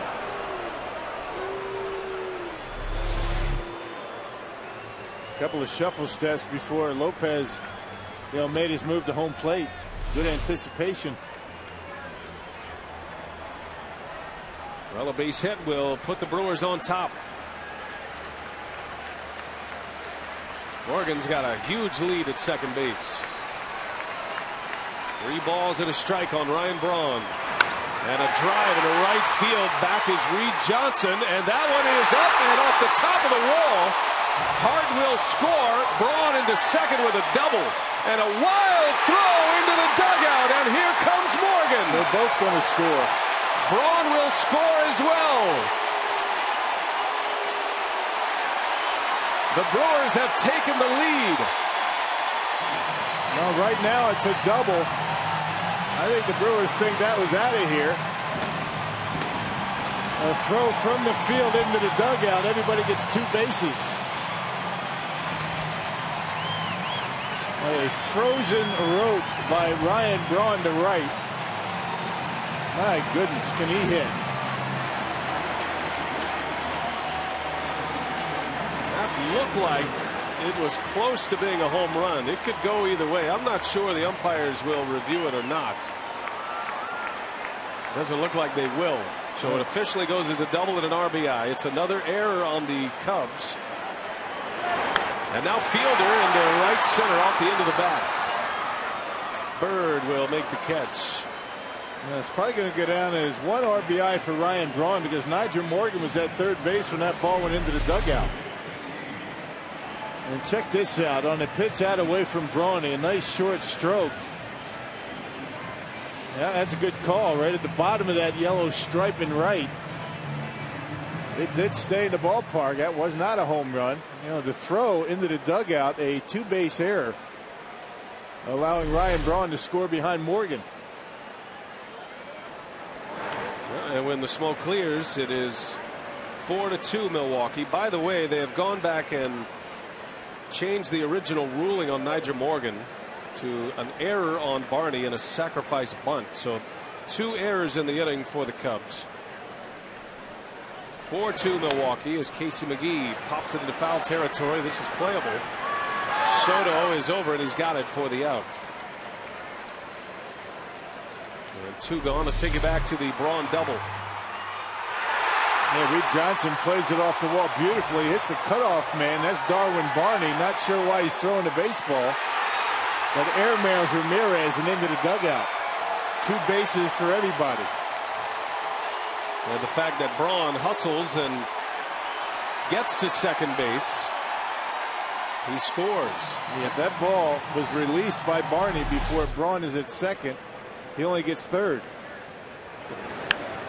Betancourt in the left field, and Soriano makes the catch. So the inning is over. A wild one here. 2 Cubs errors, 3 runs in, 4-2 Milwaukee.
The Brewers with that 4-2 lead. Tonight's time of the game winner is Big Falls Tavern in where else but Big Falls, BA. If they call the Brewers in the next 24 hours, they get 40 Miller Lite beer pen tickets to a Brewers home game in April and May next year. This offer courtesy of the Tavern League of Wisconsin and Miller Lite. If you go up to Clintonville and you go west, you'll find Big Falls. Right. That's pretty good. That's at least what I remember. Yep. It's not a big town though. Population 85. Yeah, go ahead. You can finish all that. Ramirez a big swing and a miss. I appreciate the offer to give the population, but see, I came from a small town. Population's important to me. Right. Big Falls Tavern. Well, now Randy Wolf pitching with a lead. Brewers up 4-2. What a wild inning. The bottom of the 5th. First 3 batters reached, and before you knew it, Lopez was out of the inning. Fielder, McGee, Betancourt go down in order. 2 errors in the inning for the Cubs. There were 2 stolen bases for the Brewers. Braun had the RBI double that missed being a home run by an inch or 2. Cubs have committed 110 errors this year. Wow. The most in all the National League. Matter of fact, the most in all of baseball. 1-2 on Aramis Ramirez inside. Well, Randy Wolf, as Rock pointed out, using his fastball a great deal through the first 4 innings. Started to show a few more breaking balls last inning, and that cut fastball, always a big pitch for him. There's one right there, and a good spot up and in. Gave up a run in the first. The first batter of the ball game, Starlin Castro, with a home run, and then an unearned run allowed in the third. The Brewers committed an error. It was actually Wolf who committed the error, and a 2-out double by Jeff Baker to drive in that second Cubs run. Ramirez into right. Corey Hart coming in, and he slides and makes the catch. Corey Hart with some closing speed, robbing Ramirez of a base hit. Well, there's been some rockets hit to right field by both teams tonight. You know, both pitchers using the outer half. The hitter's doing a nice job going right with it. Corey Hart's been busy out there. And Ramirez, ordinarily a pull hitter, but that was a pretty good pitch by Wolf, and Ramirez hit it hard to right. And a good jump by Corey to make the catch.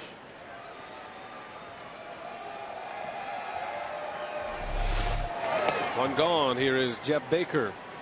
Baker's hit the ball hard twice, with 2 of those shots to right field. That line drive out to Hart in the first, and then the double in the RBI in the third inning.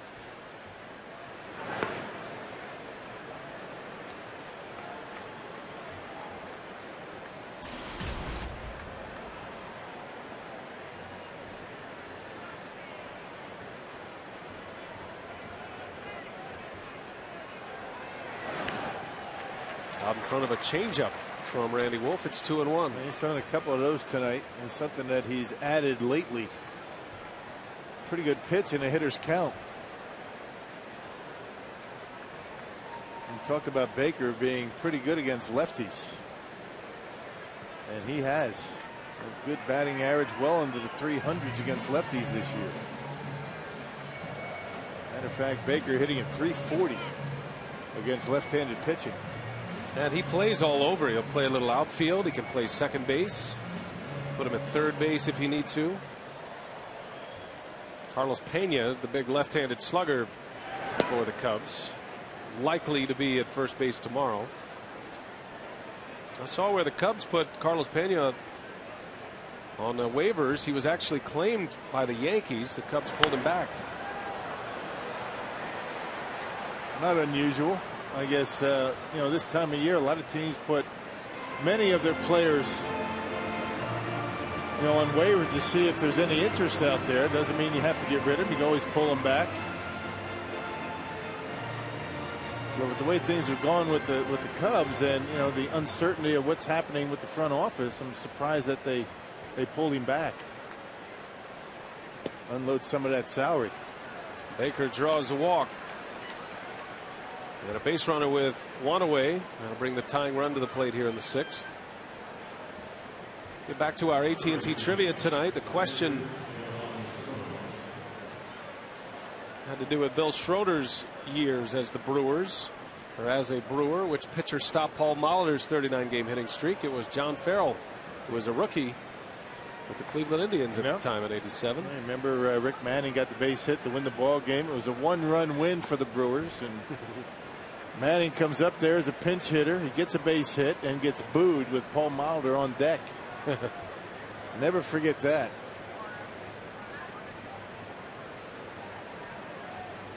Yeah, Rick Manning now a broadcaster with the Cleveland Indians. It's not often you get booed for winning a game at home with a base hit, a walk-off. Poor Rick. Speaking of the waiver wire and the Indians made a big play on the waiver wire, obtaining Jim Thome. So Thome goes back to where it all began for him, the Cleveland Indians. Cleveland's got a lot of work to do in their division. Indians start today 6.5 back of the Tigers. American League Central, Cleveland hosting Kansas City. Tigers the only team in that division over 500. Cleveland, that big start that they got off to, they're a game under 500 at 63 and 64. Cleveland beat Kansas City tonight 2-1. The game's a final from Cleveland, while the Tigers have a 2-1 lead over the Twins at Target Field in the bottom of the 6th. I guess that puts Cleveland at 500 then. Back to it. Just finished. Your stats are up to date. Yeah. Ubaldo Jimenez got the win tonight for the Indians. He has not pitched well in a Cleveland uniform until tonight.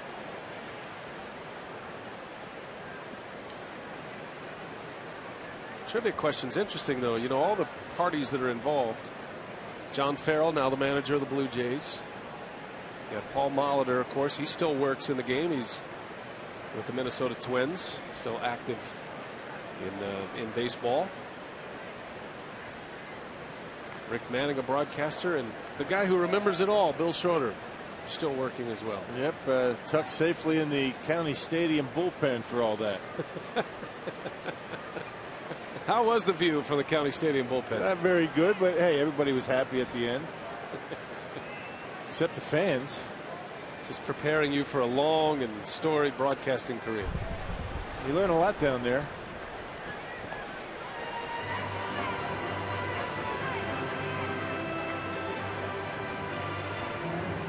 County Stadium still remembered here at Miller Park. The Airtran area down the right field line. Those bricks back there are from County Stadium. Just to keep a little piece of County Stadium here at Miller Park. Yeah, I've got a couple of those bricks at home. Those bricks. County Stadium bricks. And a couple of seats from County Stadium. Where Hank Aaron hit his final home run, number 755. There's a shot. Wolf knocks it down. Betancourt coming in. He's got some time. Throw to first in time for the out. He never panicked. He knew he had some time with the slow-moving Soto and able to get an out. He had the right guy running down the line. Soto got a late break out of the box, but he hit that ball right back through the middle, and a kick save and a beauty by Randy Wolf. Actually got the glove then leg, and then Betancourt able to make a nice play coming in with the bare hand and get him by plenty. It's a nice play. Good play by Wolf. If he doesn't knock that down, that's a base hit. Yeah, it looked like it had enough on it to go through the middle, even though Hairston and Betancourt were playing at double play position. Soto hit that ball hard. Caught a piece of Wolf's leg, it looked like, after it got him in the glove. Taking a little time here. So 2 gone, and it's Marlon Byrd. Cubs delivered a run with a 2-out hit back in the 3rd inning. There's that slow curveball in there for a strike.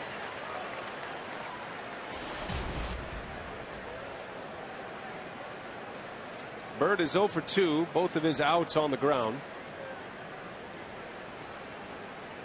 It's impressive that he's been able to maintain a high batting average despite being hit in the face. That one's off the end of the bat. Hairston makes a play for the final out of the 6th. And a shutdown inning for Randy Wolf. Brewers have a 4-2 lead. We go to the bottom of the 6th.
Wisconsin Lottery, reminding you to please play responsibly.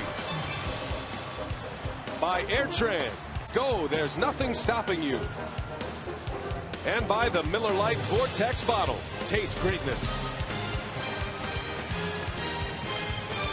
Hey, catch all the action of the 2011 Major League Baseball postseason on Fox and TBS. It all begins September 30th with the Division Series on TBS. Now the two American League postseason series will begin Friday. The National League underway on Saturday. Exciting times. Baseball postseason, and Milwaukee is inching their way closer and closer to a postseason berth. 9.5 game lead to start play today. The Brewers with a 4-2 lead over the Cubs. Meanwhile, the Cardinals, who are 9.5 back, they are trailing the Pittsburgh Pirates. That game is now in the bottom of the 6th inning. It's 4-3 Pittsburgh. Yeah, James McDonald for the Pirates pitching pretty well. Jerry Hairston Jr. will lead off for Milwaukee. A former Cub, Jerry Hairston Jr. He's a former a lot of things. Well, what a valuable pickup he has been for the Brew Crew this year.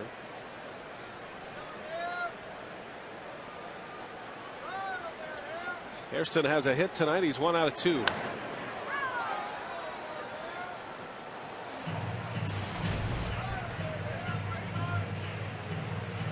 Trying to clean up some of the earned runs in this game. Randy Wolf has given up 2 runs, 1 earned, while Rodrigo Lopez 4 runs, 2 earned at this point. Lopez with 3 walks, 4 strikeouts. Cubs committing 2 errors in the 5th inning.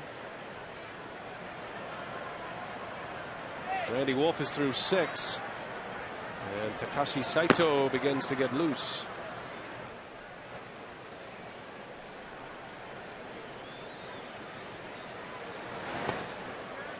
It looks as though if something gets going for the Brewers, they might pinch hit for Randy Wolf. He's due up 3rd in this inning. 2 outs, nobody on. Ron Roenicke may elect to send him back out there. We'll see.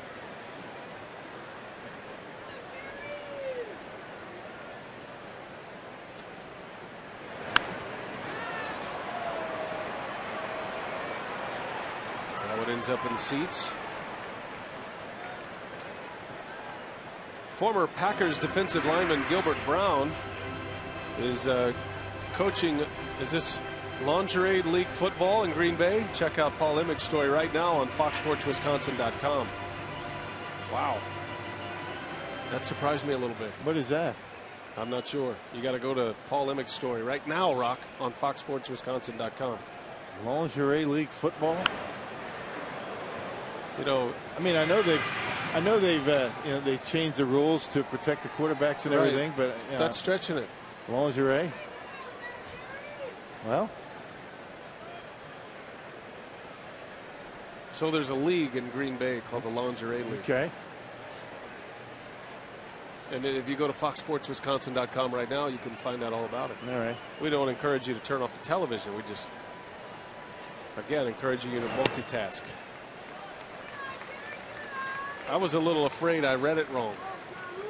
Maybe a typo. Well, that never happened, so I was confident.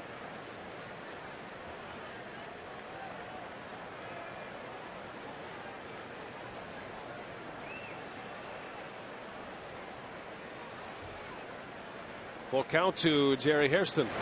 Swing and a miss. Hairston down on strikes. Lopez has racked up 5 strikeouts through the first 5 1/3. A good breaking ball that time by Lopez to have Hairston out in front. There it is. Well, actually, looked like more like a fastball, right on the corner. Looked like Hairston pulled the shoulder a bit. The strikeout story for Lopez. Good to get back into baseball again here. It's getting a little awkward there for a minute. It was. Me too. I'm sorry.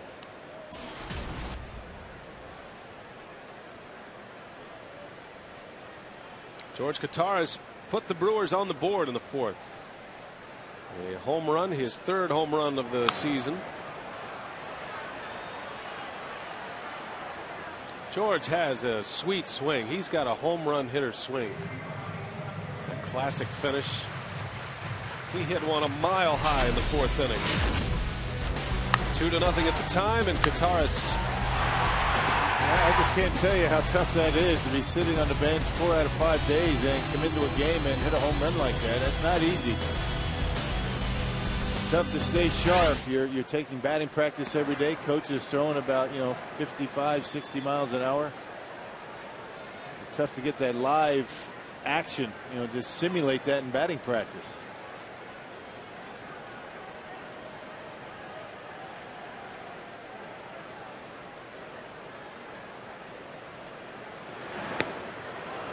Got him out in front, 2-2 the count on Kataris. George has been up and down twice from the minor leagues to the major leagues. He was outrighted, which meant every team had a chance to pick him up. They did not, so he went to AAA and he swung the bat well, and he earned a call up back to the big leagues, put back on the roster, and he's been here ever since. That happened in mid-June. His first game back was the 16th of June. That was against the Cubs in Chicago at Wrigley Field. He homered in his first at-bat in his return. Yeah, the Brewers wanting to get a little bit more offense out of the backup catcher. Will Nieves not getting it done offensively, so George Kataris got an opportunity, and it's paid off. Will Nieves no longer with the organization. Traded to the Braves. He's in AAA with the Braves.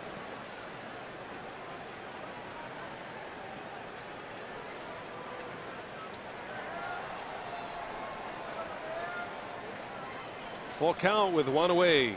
Here it comes. And Kataris draws a walk. Good at bat. Outlasting Rodrigo Lopez. And a base runner with 1 away. And we'll see how that affects the decision making for Ron Renicky. They're going to keep him in there. They're going to allow him to go up there and drop down a bunt.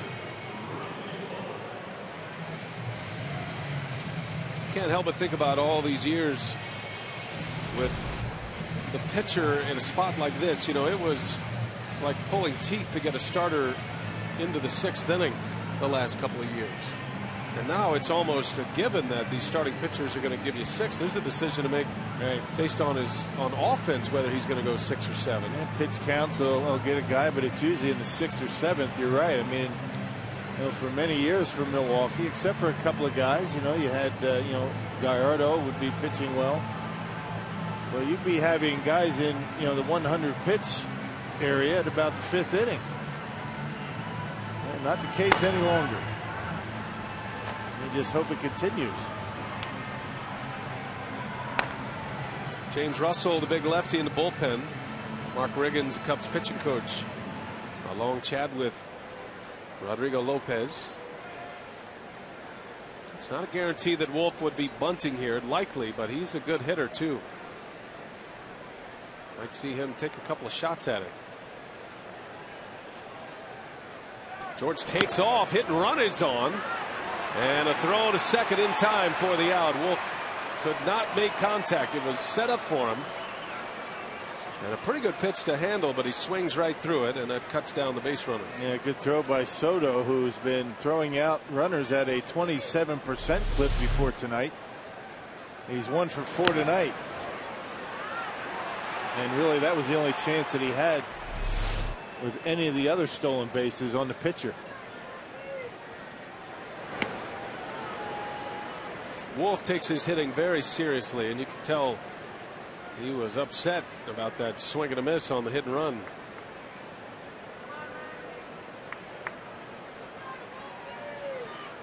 Randy batting 167 this year, bouncing ball to second. And the side is retired. We go to the 7th inning. Wolf back on the mound. He's got Soriano, Johnson in the pitcher spot coming up.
game summary, the Cubs had a 2-0 lead heading into the 4th inning, but that would evaporate in the next 2 innings. George Katars with his 3rd home run of the season, making it 2-1. And in the bottom of the 5th, Ryan Braun would come up with an RBI double to make it 2-2. But kind of some wild action going on here, because Darwin Barney would throw it into the Cubs dugout, and that would allow Nigel Morgan as well as Braun to score, making it a 4-2 game. And that's where we stand here in the top of the 7th inning, B.A. All right, Telly, thanks. That was a big inning for the Brewers, and the team who has committed the most errors in the National League this year, with 2 in that frame. Miller Lite, what's on tap? We're on WMLW tomorrow. 6 o'clock is airtime for Game 2 of the series. Back on Fox Sports Wisconsin Sunday for the finale day game. And Zach Greinke on the mound for the Brewers Sunday. Gallardo tomorrow. Gallardo and Dempster. Good one. We talked about Ryan Dempster when we came on the air tonight. That was about the time the Brewers started this good stretch. A guy that the Brewers just could not beat for what, about 2 or 3 years? Until July 26th. It started this 24-5 run since. Brewers were a half a game back as Fielder watches it go in the seats. Brewers were a half game back when Dempster faced Milwaukee here at Miller Park on the 26th. And 1 month later, to the day, Brewers 9.5 up. 24 wins in their last 29 games. And it might have been the most important broken bat hit of the season when Ryan Braun broke his bat to drive in a run. Casey McGee had a big hit, had a triple in that game. It was a 3-2 comeback win over Dempster and the Cubs that night. 3-2 win, all 5 runs scored in the 1st inning.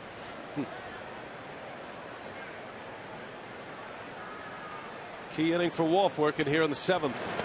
And a swing and a miss. Soriano strikes out. Randy Wolf picking up strikeout number 3. Yeah, the Brewers were able to beat Ryan Dempster with good pitching, good defense, timely hitting, and that's pretty much what it's been, the story from Milwaukee. The last 29 games, the batting average has been very good. Look at the team earned run average of 2.68. And catching it and throwing it extremely well. You can't go on a run like that, winning 24 out of 29 with all of your everything going well for the Brewers. All aspects of the game, including base running, dropping down bunts, sacrifice flies. And that's the result right there. Best winning percentage in the National League since July 26th. No coincidence that the 4 teams on this list are all in the postseason spots right now. As Reed Johnson singles. A 1-out hit for the Cubs, and again they'll bring the tying run to the plate. And Mike Quaddy is going to take a shot at it here. So he'll pull his pitcher back, and he's going to go with Tyler Colvin, a left-handed hitter, to face Randy Wolf. Tyler Colvin, a guy that's been, sent down to the minor leagues. He was down there for a while.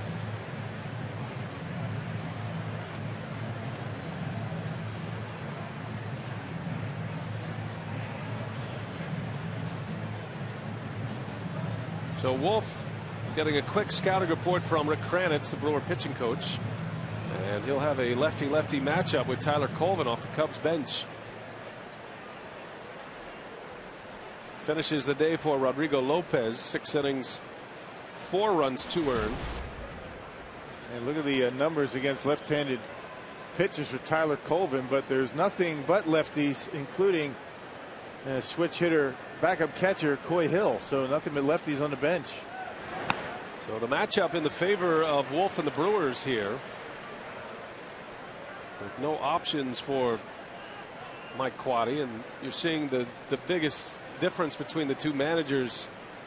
Ron Renicky would not hesitate to use a backup catcher in a spot like this. He's one of the few managers that does that, however.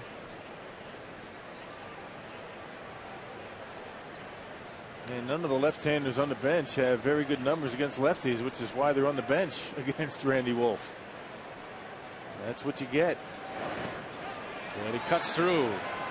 And that's the pitch that is so tough on a left-handed hitter. And you keep it down like that. You get ahead, strike one, and then you can go after him with pitches out of the zone.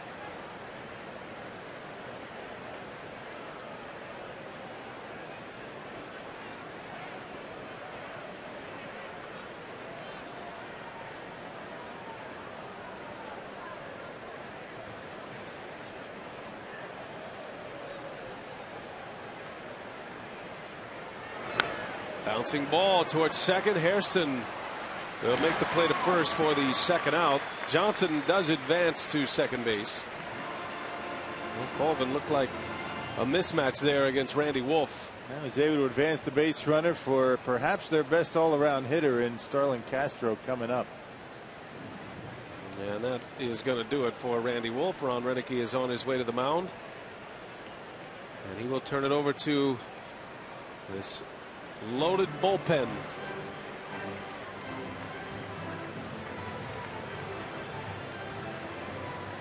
So Randy Wolf gives the ball to his manager. And then has a funny or two. And out he comes. So Takashi-san coming in. Randy Wolf exiting. Take a break.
Wolf being taken out with a runner at second base, still his responsibility. And Takashi Saito will come in for Randy Wolf, trying to get the final out of this seventh inning. See the numbers on Saito. His workload has been kept down this year. Injuries had him on the disabled list most of the first half. And get a fresh arm and a different look for Starlin Castro, who is pretty good against right-handed pitching as well. A .295 opponent batting average. Takashi Saito has been very good. He's 4-0 with a 159 earned run average since coming off the DL. One of the Cubs' best hitters at the plate, Starlin Castro, and Saito delivers a strike. Saito's slider seems to be getting better and better every time out, and he's throwing it in so many different ways. He's one of the few guys that has a slider that goes down, across. A little different finger pressure, and he's got one that acts more like a curveball at times. That was the pitch that made him famous in Japan prior to Saito coming to the United States. Again, his major league career with the Dodgers. There's that hard downer slider at 91. And it's 0-2. Seems like everything he has moves away from a right-handed hitter. And I think he's a little bit sneaky. He's hard to pick up for a right-handed batter, which is why I think Renicky didn't hesitate to go with him in this situation. Jonathan Lucroy loosening up the arm, might see him in the game defensively. 0-2 to Castro. And a good block by Kataris. 1-2 the count.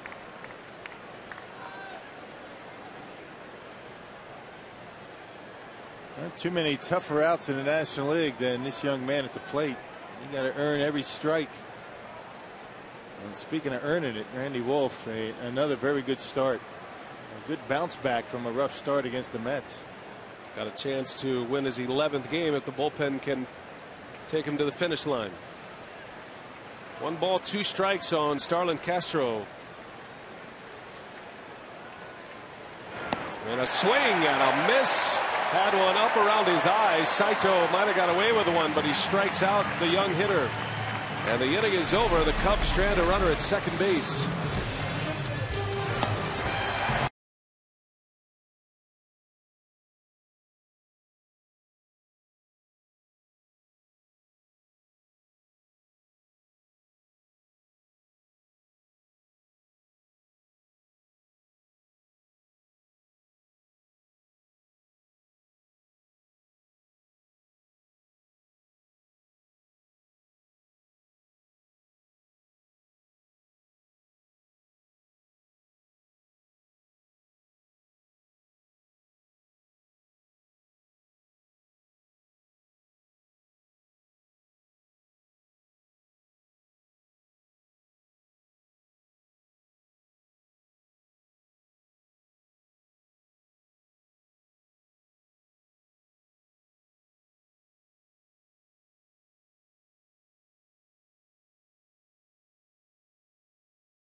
To Milwaukee, Dave and Craig getting set for Brewers Live post game, and the scoring in this one gets going. George Kataris a home run, and then the next inning a double steal. Davey, the unsung heroes continue to do their job, and they're staying aggressive on the attack. And they certainly are. And George Kataris at the bottom of that order provided a much-needed home run.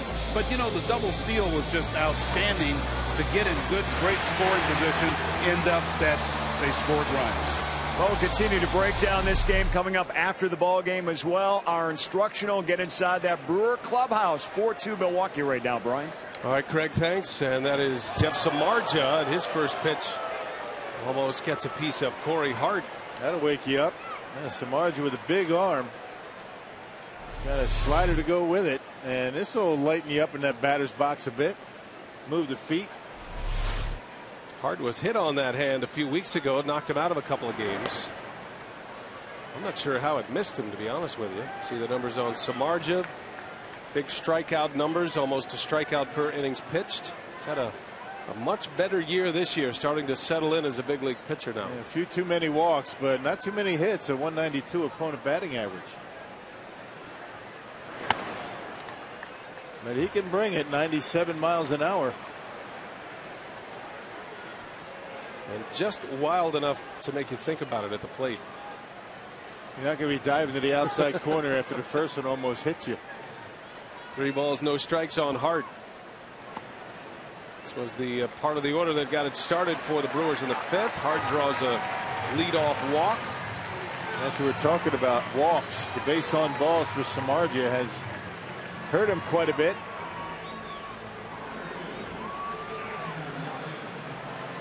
That's the 5th walk that the Brewers have drawn tonight. As you see, the 8th inning pitcher from Milwaukee.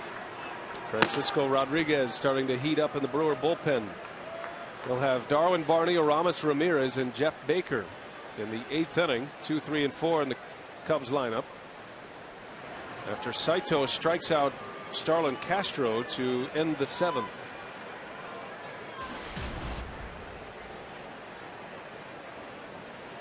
Well, last time in this spot, Nigel Morgan dropped a bunt down. A sacrifice bunt. There was an error on the play. Morgan reached safely. And he ended up scoring a run.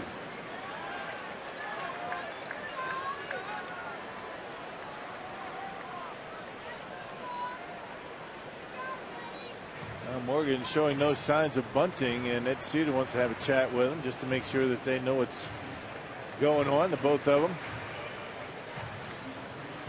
I guess I'd make some margin, throw a strike before I'd help him out with a bunt.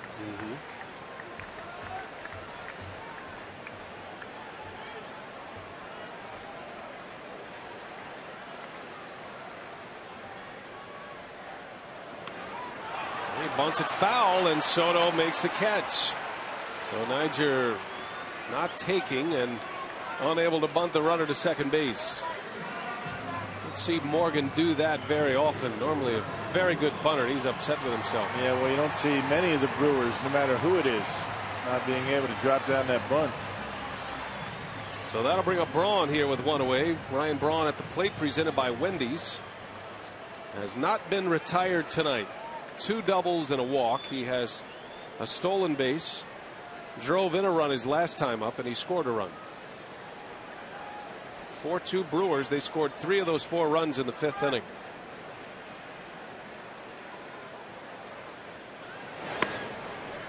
Ryan Braun's batting average is .333. He frustrated Niger Morgan.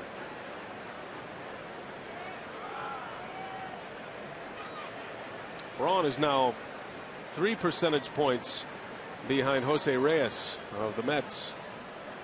Reyes hitting .336. He is still out with a hamstring injury. Yeah, you got to get Reyes back in the lineup. That's what's going to help Braun the most. Well, you figure he's going to have some struggles when he comes back, right? You would think. I mean, he's not going to be, able to come off the DL as long as he's been on there and start raking. It's been over 3 weeks since Jose Reyes has been on the active roster. There's a strike to Braun. Reyes was running, doing his sprint work when the Brewers were in New York last weekend, and he's close to returning. Brewers have never had a batting champion in franchise history. Braun has a chance to be the first this year.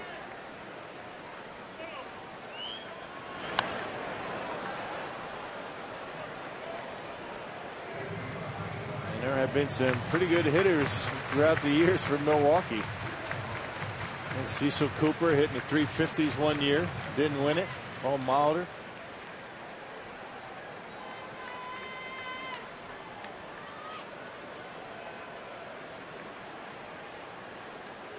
I think it's a lot tougher for a right-handed batter to win a batting title. You don't have that big hole with a man at first base to shoot for, and most of the time you see the left-handers. That skips away from Soto, and Corey Hart will advance. So that covers the failed bunt attempt. Now Hart in scoring position on a wild pitch from Samardzija. Now he's got to be a tough guy to catch. I mean, he throws hard. He really sometimes doesn't know where it's going. And that fastball, when he spikes it like that, good luck to you. They do a good job just getting a piece of it. What makes him good is what makes him bad at times. The life on his fastball and his inability really not to throw many strikes.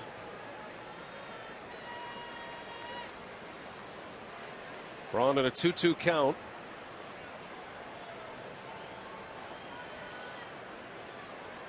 And now a chance with a base hit to add to the lead. The Brewers are up 4-2, bottom 7. Prince Fielder is on deck. And Braun lays off. Full count. Think about Jose Reyes. He has 462 plate appearances right now. At some point, he's going to fall off the batting title leaderboard if he doesn't return. You have to have 501 to qualify for a batting title. So he can't just sit the rest of the year. That was a good pitch for Brunny to hit a slider that hung up there, and he had a good hack at it. 3.1 plate appearances per your team's games is what will qualify you. So Yeah, Ray's got to get back in the lineup.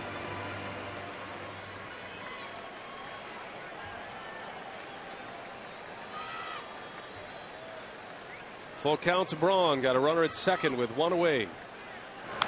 And Braun fouls another one back.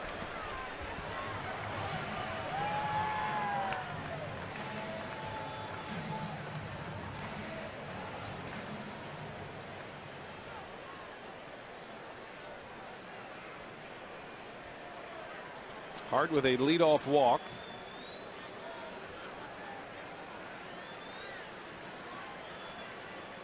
Braun drove in his 86th run of the year with that double in the 5th. Down in the dirt. Takes ball 4. Second walk of the inning. And it's first and second for Prince Fielder here in the 7th. Our Ho-Chunk Gaming Wisconsin text question, going back to that drive by Braun to right. Cassie wants to know, what does the yellow top mean on the outfield fence? No, it's just an opportunity for the umpires to get a better look at the top of the fence. It's got to go over that yellow line. If it hits it, it's in play. It's got to go over the line. You can see that one right at the bottom of the yellow line and comes right back into play. Differentiates the wall from up above. Talking to umpires, the biggest challenge of Miller Park, it's not the fact that balls, they will clear the fence, but it's the bright message boards in left field. Makes it tough to see for an umpire. And then, like so often happens with fielder at the plate, when you hit it off the recessed wall behind the fence, sometimes it'll come back into play and can make it a challenge. Yep, off that batter's eye out in center field can be tough to see. But that yellow line just gives it a good clean line for an umpire and a play-by-play announcer for your vision, especially in center field. More importantly, play-by-play guy. No you question. don't want to miss a home run. No. Well, you don't want to call a home run that's not. I thought you did a brilliant job on that ball Bronny hit. Thanks, Rock. 2-0 to Prince. Slaps one to left, a base hit. Corey Hart around third, and he's on his way. He will score. Prince Fielder, number 101. And it's 5-2 Milwaukee. What a nice piece of hitting by Prince Fielder, taking that one to the opposite field. There's a guy throwing upper 90s, and he waits back and hits it hard to left. So 2 walks in the inning, come around and haunt Samardzija. That's pretty much been his history. Look at that approach. Stays back, lets it travel a little bit. Watch where he makes contact, back in that back leg, and dumps it into left. And Corey Hart can walk home. Well, we say it all the time, but that is more than a power hitter right there. Prince Fielder driving one the other way. Impressive at bat. Big RBI too. The Brewers now up 3. Here is Casey McGee with 2 on and 1 away.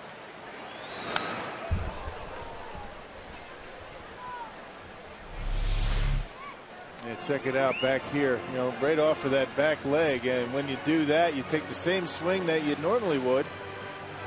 You just wait a little bit longer. You can see where the bat is. The bat is in a good angle and a good plane to get on top of it, and he lines it into left. Top down, even on a ball away. That's a tough thing to do. Fielder 1 for 3 with a walk tonight. 101 runs batted in. Still sets the pace in all of baseball.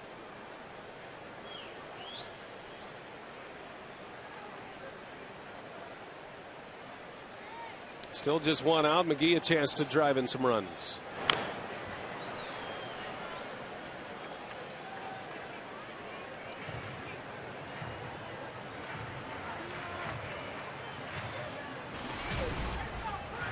Got me curious thinking about right-handed batting champions. Remember, Freddie Sanchez won a batting title for the Pirates.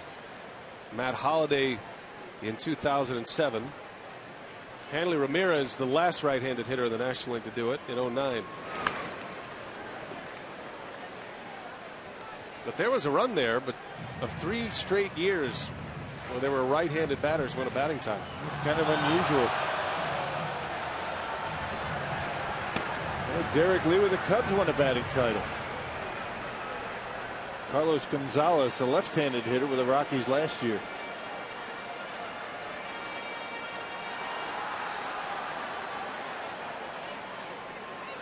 Derek Lee, Freddie Sanchez, and Matt Holliday, the 3 consecutive right-handed hitters to win batting titles. But it is usually won by a left-handed batter statistically across the decades, as McGee swings and misses. The second out, first strikeout for Samardzija. Yeah, 98 miles an hour up in that location. Tough to get a bat on. Yeah, but with a guy throwing that hard, you really got to start your bat sooner than you'd like, and a lot of times you'll swing one out of the zone.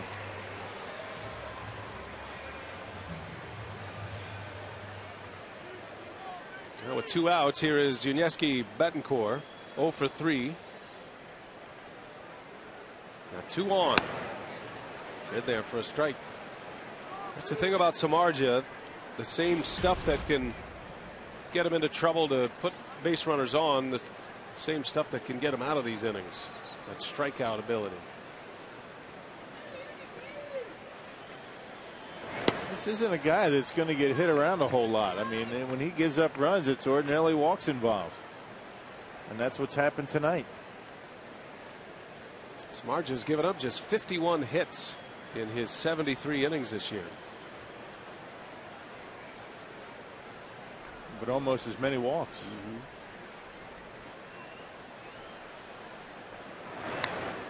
Which is why the whip stat still not in his favor. The walks plus hits per innings pitched.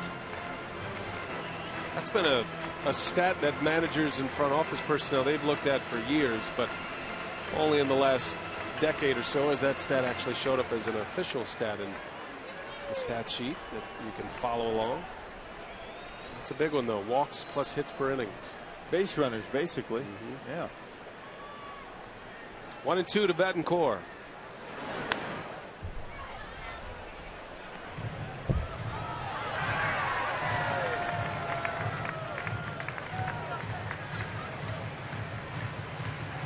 It's going to be interesting to see how the back of the Brewers bullpen handles this game. Francisco Rodriguez has not pitched since Saturday. John Axford has made 1 appearance, got 1 out since Saturday. That was against Pittsburgh on Wednesday. 2 on, 2 away, and the 1-2 is high and outside. I can't even imagine a scenario where Francisco Rodriguez would not pitch in this game at this point. It's been a long time. Well, when he gets up, they like to bring him in. It's not often that they loosen him up and then sit him down. It happened on the last road trip. Samardzija strikes out Betancourt, and the side retired, but Prince Fielder drives in an insurance run. It is 5-2, and here comes K-Rod.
High pressure very much in control. That will continue to not only keep us dry and sunny, but also very, very pleasant with our first pitch temperature tomorrow set at 77 degrees.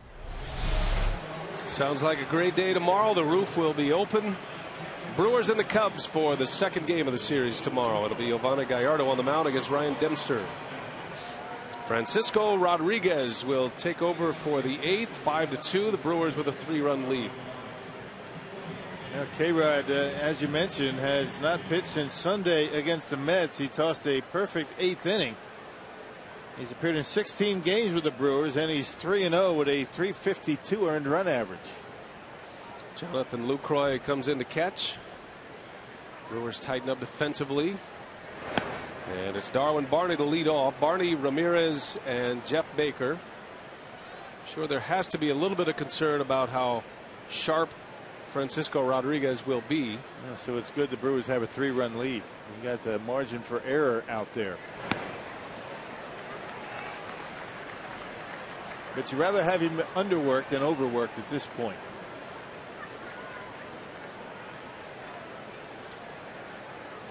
In honor of Randy Wolf, I assume.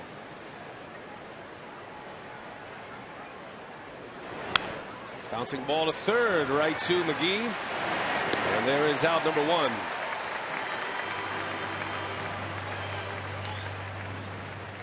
Cubs had the early lead tonight.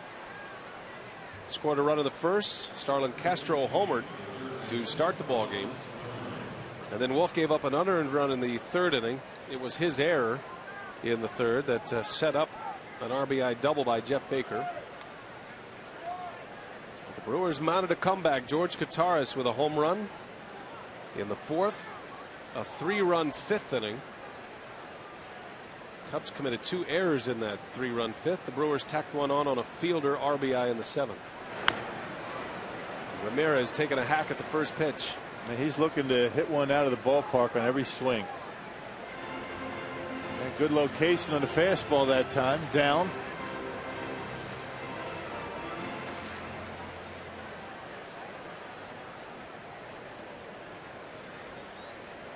Ramirez had a 5-hit game on Tuesday against the Braves. He was 5 for 5.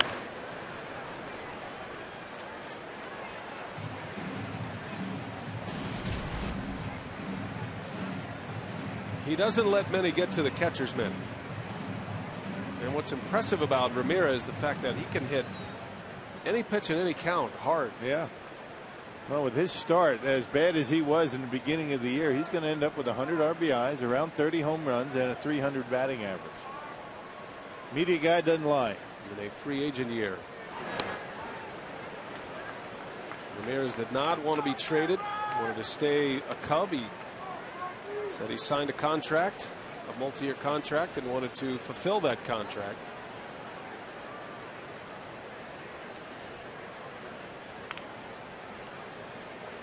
One ball, 2 strikes on Aramis Ramirez. And a swing and a miss. K-Rod strikes out Ramirez for out number 2. You have to get ahead of him with a strike. You don't have to throw one over the plate. And Ramirez chases a pitch not even close off the outside corner. Yeah, good job by Francisco Rodriguez, knowing the guy's going to be over aggressive. One thing you don't want to do, make a mistake inside. So what do? You throw in about 4 inches off the outside corner, and he goes after it.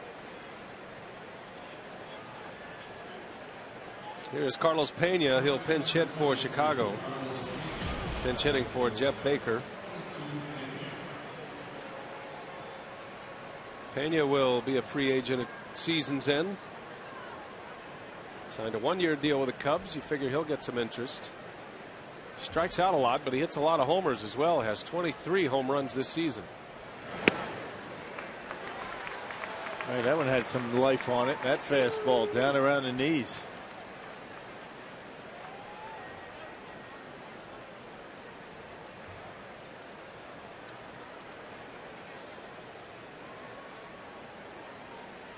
Cubs have posted just 1 hit since the 3rd inning. 4 hits total.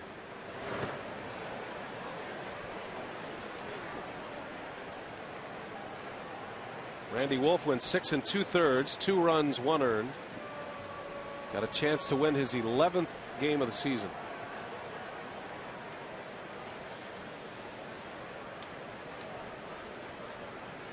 Pena's been on a good run.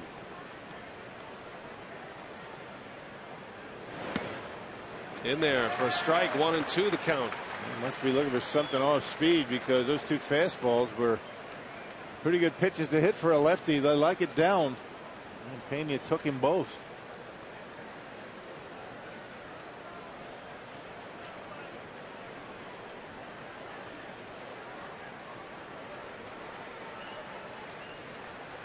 K-Rod with 23 saves earlier this year for the Mets. Does not have a save as a Brewer. What a valuable spot in that setup role here with Milwaukee. The 1-2 pitch hit high in the air, right center field. Nyjer Morgan is back near the wall. He's got it, and the inning is over. And Francisco Rodriguez, a 1-2-3-8.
First run, George Gutierrez with his third homer of the season.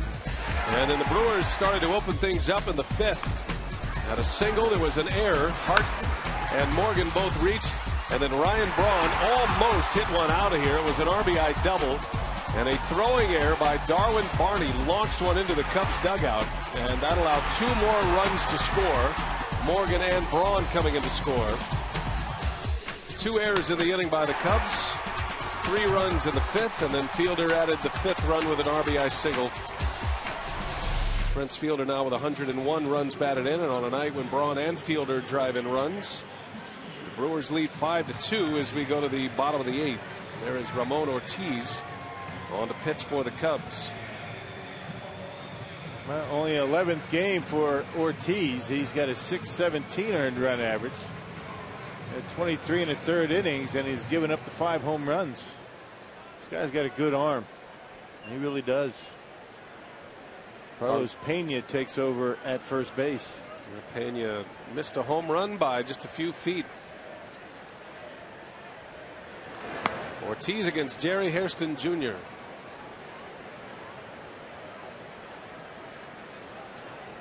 Ortiz is a guy that Ron Renicky knows very well from their time together with the Angels. He was a big winner for the Angels. Part of that World Series winning club in 2002. That was the year Ortiz won 15 games as a member of the Angels.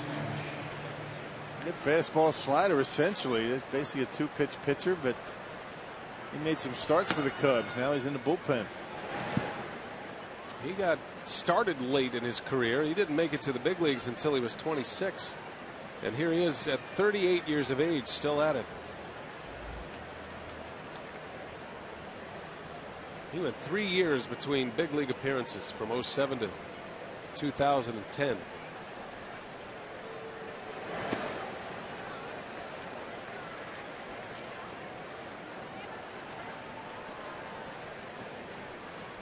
Samardzija goes an inning, gives up a run and 2 strikeouts to go along with 2 walks.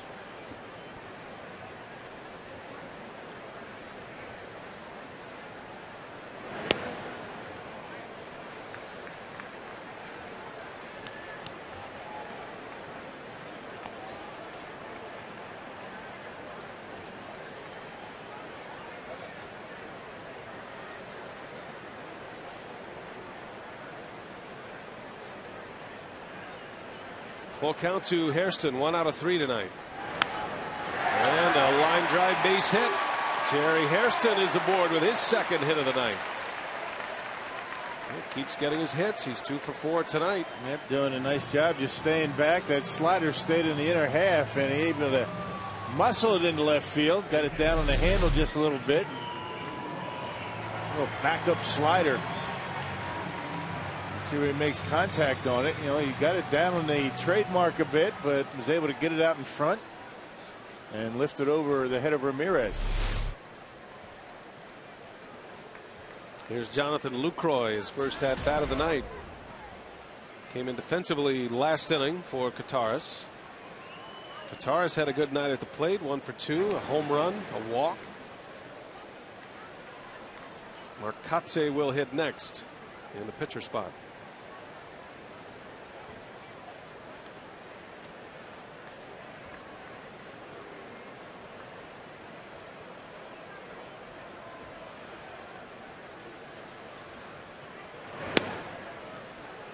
Rock, while we have a chance here, I want to send out half birthday wishes to Arlene Inzenbach. Half? Yeah, half birthday wishes. Is she half old? She's 103 and a half. Oh, wow. And she says once you're over 103, you can start counting half birthdays. So happy half birthday. Man, bless her heart. Arlene Inzenbach from West Bend. I was off by 103 years.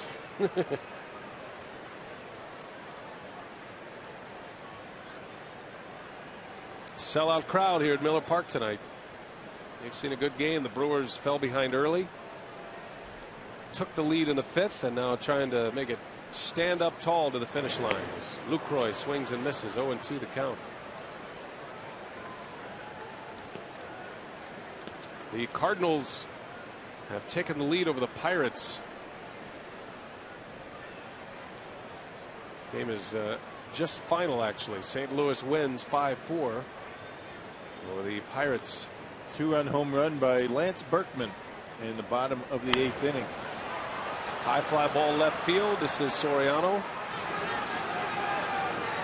And there is out number 1 for the Brewers here in the 8th. Bergman's had a great year. Speaking of guys who are going to hit the free agent market with some serious salt. Right. Lance Berkman.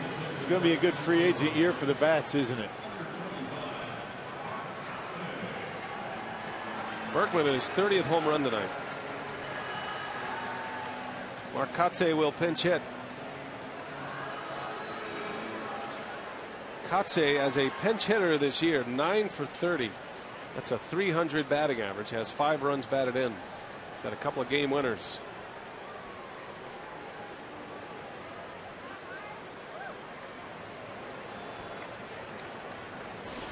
Played for the White Sox last year. Every time you talk to Marcotte and you asked him about the Brewers and the way the season is going, he'll say that this is what I signed up for. That one's hit hard, pulled foul.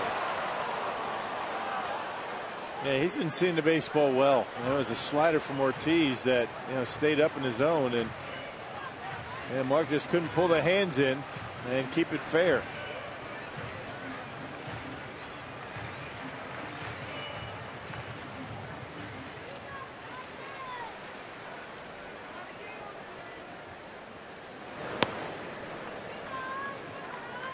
Cotte contemplated retiring briefly. And he always felt like he would get a call. He got a call by the Brewers in February. Had a couple of teams that were wanting his services.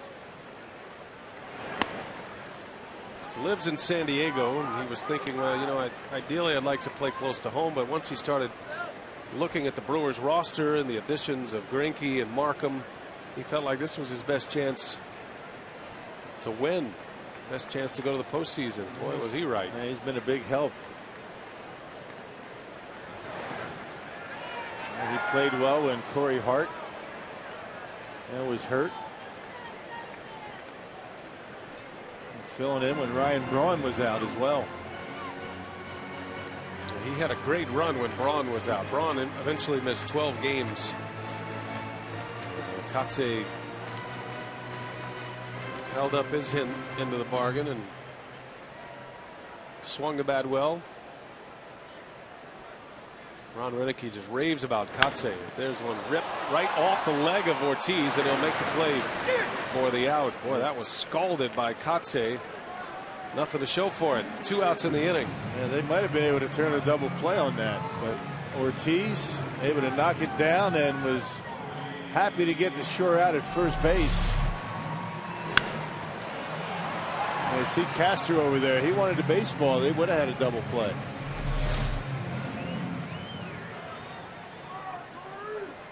Well, a runner at second for Corey Hart. 1 for 3 with a walk tonight. He scored twice. Has a stolen base in this game. Slow roller out to short. Castro double clutches, and the throw is not in time. Hart beats it out. Castro had a tough time getting it out of his glove. We'll see how they score that one. That'll go as an infield hit for Corey Hart. And late call over there at first base by Tom Halley, and good base running over there by Hairston, and just not continuing the home plate. Boy, bang bang, a late safe call, and Jerry Hairston stays at third. Had he headed to home plate thinking it was the third out, he would have been out easily. Pretty close. So Hart with his second hit. That's the kind of play that Cubs fans have seen from Castro that has him frustrated. You know, he's a guy that can make the most incredible plays defensively, but those are the plays that he seems to have trouble with. And remember, he's 21 years old, right? He's got to get better. Yeah, that's true. He's got a lot to learn about, slowing the game down a bit, knowing when to throw it, when to hold on to it. Morgan bounces one to Pena, and that will do it for the 8th inning. So the Brewers are done offensively. They turn it over to John Axford to try to close it out. We go to the 9th.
Beautiful Miller Park on a Friday night and a sellout crowd tonight. 5-2, the Brewers lead it. At this point, Ryan Braun is our Menards player of the game. 2 hits, has an RBI, a stolen base. He scored a run, a couple of walks. Here comes the Axeman, John Axford, making a run at his 38th save of the year. Has not blown a save since mid-April. And he inherits a 5-2 lead. He'll face Giovanni Soto, Marlon Byrd, then Alfonso Soriano for the Cubs. And there's strike 1 from John Axford. We saw him Wednesday, Rock. Yeah, that 1/3 of an inning against the Pirates is going to help him in this outing, you would figure, because had he not done that, it would have been almost a week between appearances for Axe. And you don't want to have your closer idle for that long. In his last 17 appearances, Axford has only allowed 1 earned run.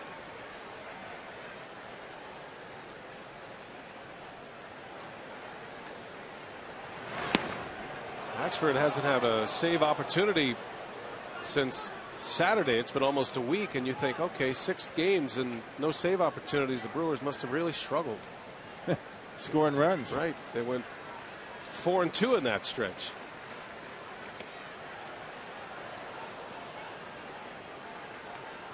Axford is second in the National League in saves behind Craig Kimbrell, who has 40.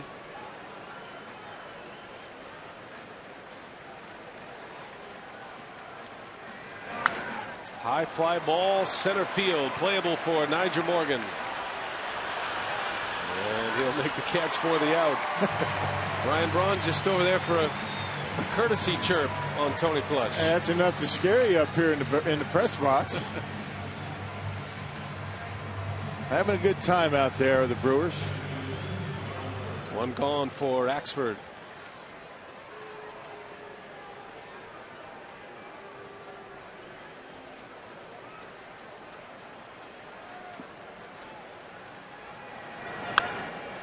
On the ground, and that eats up fielder and into right field. Took a wicked hop. Marlon Byrd is aboard.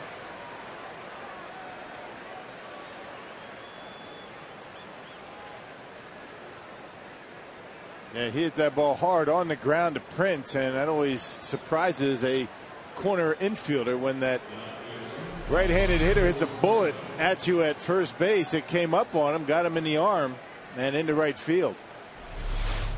That'll be a single, a bad hop hit for Marlon Byrd, his first hit of the night. That brings Alfonso Soriano to the plate. A strike from Axford. Soriano 0 for 3, returning to the lineup tonight. He was hit by a pitch Wednesday in the forearm, his right forearm. Knocked him out of the lineup yesterday, and he returns today. And before that, swinging the bat well. Had a couple of homers. Got to be careful. Down and in on Soriano. Pretty good low ball hitter. Has 22 home runs this year. That RBI for Fielder in the 7th inning looking big right now. Cubs still have the tying run on deck. Good yacker from Axford. 1-2 the count on Soriano.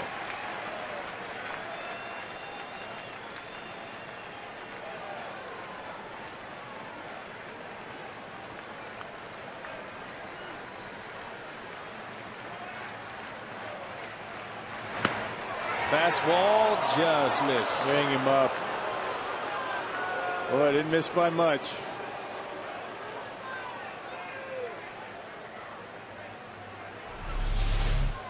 How do you take this? My goodness. See what he does with him here. 2-2 the count. And a swing and a miss. He strikes him out with a breaking ball. Back to the curve. Soriano goes down on strikes. And there is out number 2 for John Axford. Well, he throws a curve ball for a called strike, and then he finishes him off with one in the dirt. Good job of setting him up by Jonathan Lucroy, and Axford able to execute. Sellout crowd on their feet. 41,661. 25th sellout. Axford trying to polish off the Cubs here tonight. Johnson squares the bunt, takes a ball. Axford has 37 saves, 34 consecutive.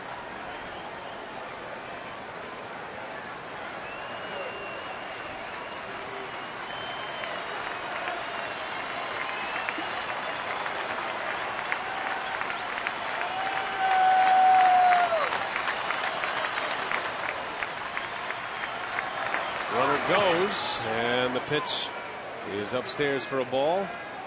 2 balls, no strikes. Marlon Byrd ends up at second base. Axford falling behind Reed Johnson. No stolen base for Marlon Byrd. Defensive indifference.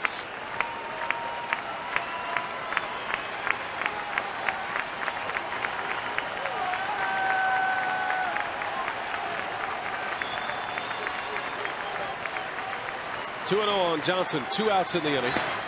And there's a strike. Axford with a 97-mile-an-hour fastball right at the bottom of the strike zone. Yeah, he's feeling good. Again, that inning, or that third of an inning that he got in Pittsburgh, is certainly helped that command. Able to throw all those pitches for strikes. Axford with a 3-run lead. Cubs down to their last out. 2-1. Johnson squares and bunts it foul. Johnson just trying to get a board to bring the tying run to the plate. It's got to be tough duty to try to bunt on Axford as hard as he throws.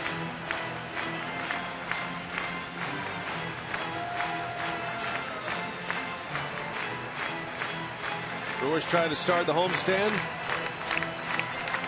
with an exclamation point here tonight. A comeback win against the Cubs. They were down 2-0 early. Scored 5 unanswered. 2-2 the count on Johnson. And that skips away from Lucroy. Marlon Byrd will advance to third on a wild pitch. Well, it's one of those situations. Here's the fastball. See what you can do with it. You certainly don't want to walk the tying run of the plate. Axford took his shot with a curveball on the 3-2 pitch here. You know it's going to be a fastball.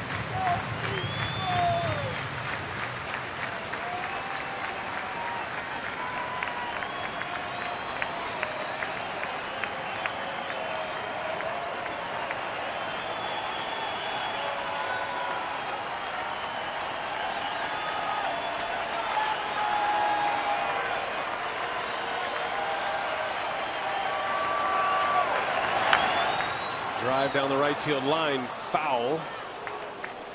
Johnson hit it hard, but he was a little late. 3 balls and 2 strikes on Reed Johnson. Well, he knows the fastball's coming. Everybody does, because Axe doesn't want to walk him.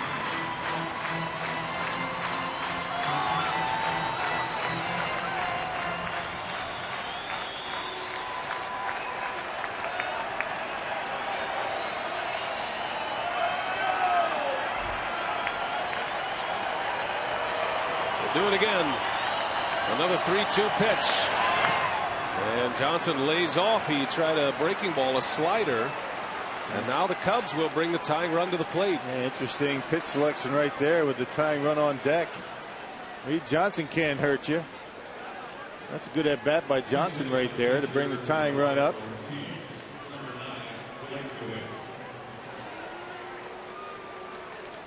Mike Quade goes to his bench, and it'll be Blake DeWitt.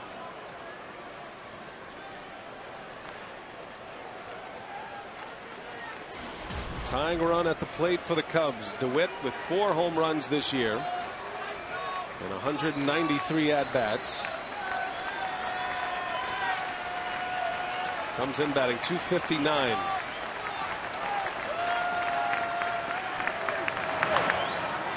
Laid on the fastball. It's 0-1 on DeWitt.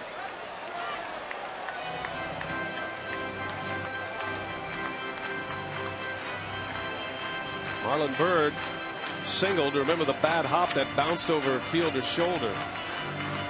And Johnson has walked.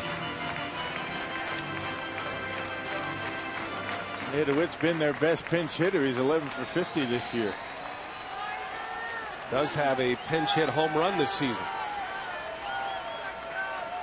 The 0-1. DeWitt takes strike 2. Fastball from Axford. 0-2 the count on DeWitt. And again, the Cubs down to their last strike. At the top of the order coming up next. And the dangerous Starlin Castro.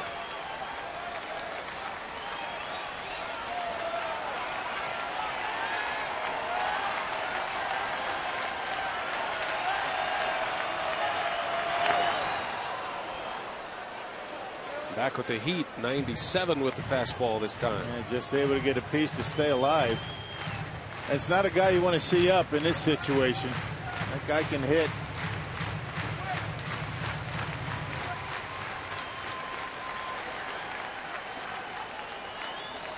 Axford had 24 saves a year ago. Looking for number 38 here tonight. 0-2 the count. And DeWitt fouls it back. Able to get a bat on a shoulder high fastball at 97. And John elected to go with the fastball because DeWitt's behind it. You throw the breaking ball here, get it down in the dirt. And if he does, Jonathan's got to block it. Cardinals have already won tonight. The Brewers trying to stay 9.5 up on their nearest chaser in the division. 0-2 the count on DeWitt. Here it comes. And a little bouncer foul. Got to tip your hat to DeWitt. He has fought off 2 tough pitches from Axford. Yeah, that was a curveball, and he was out in front, but it was up in the zone enough to allow him to get a bat on it. Get that same pitch around the dirt. Tough to stay alive.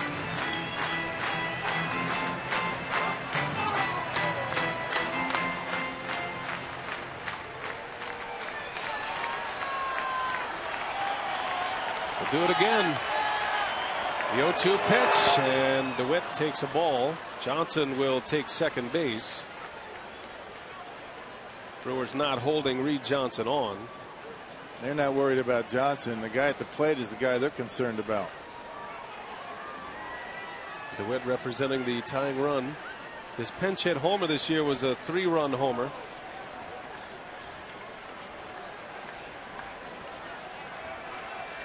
That was against Washington.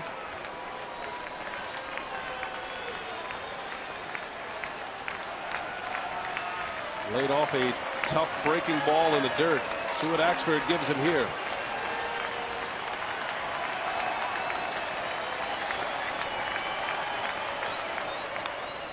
A shot. Fielder's got it to the bag. In time, and the Brewers win. DeWitt hit it hard, but right at Fielder made a nice play. And Milwaukee puts another one in the win column. The 79th win of the year for the Brewers. They go to 48-16 at home. Best record at home in all of baseball. 5-2 win. Randy Wolf, his 11th win of the season. Axford with save number 38. Much more still to come on this game. Craig Kashawn, what do you have coming up on Brewers Live? Well, like every game, there's an unlikely hero to get things going. George Kotaros was that guy early. Hope to catch up with him, get inside the Brewer clubhouse. Hear from Ron Renicky. First place, Milwaukee keeps their big lead. We'll discuss when we come back.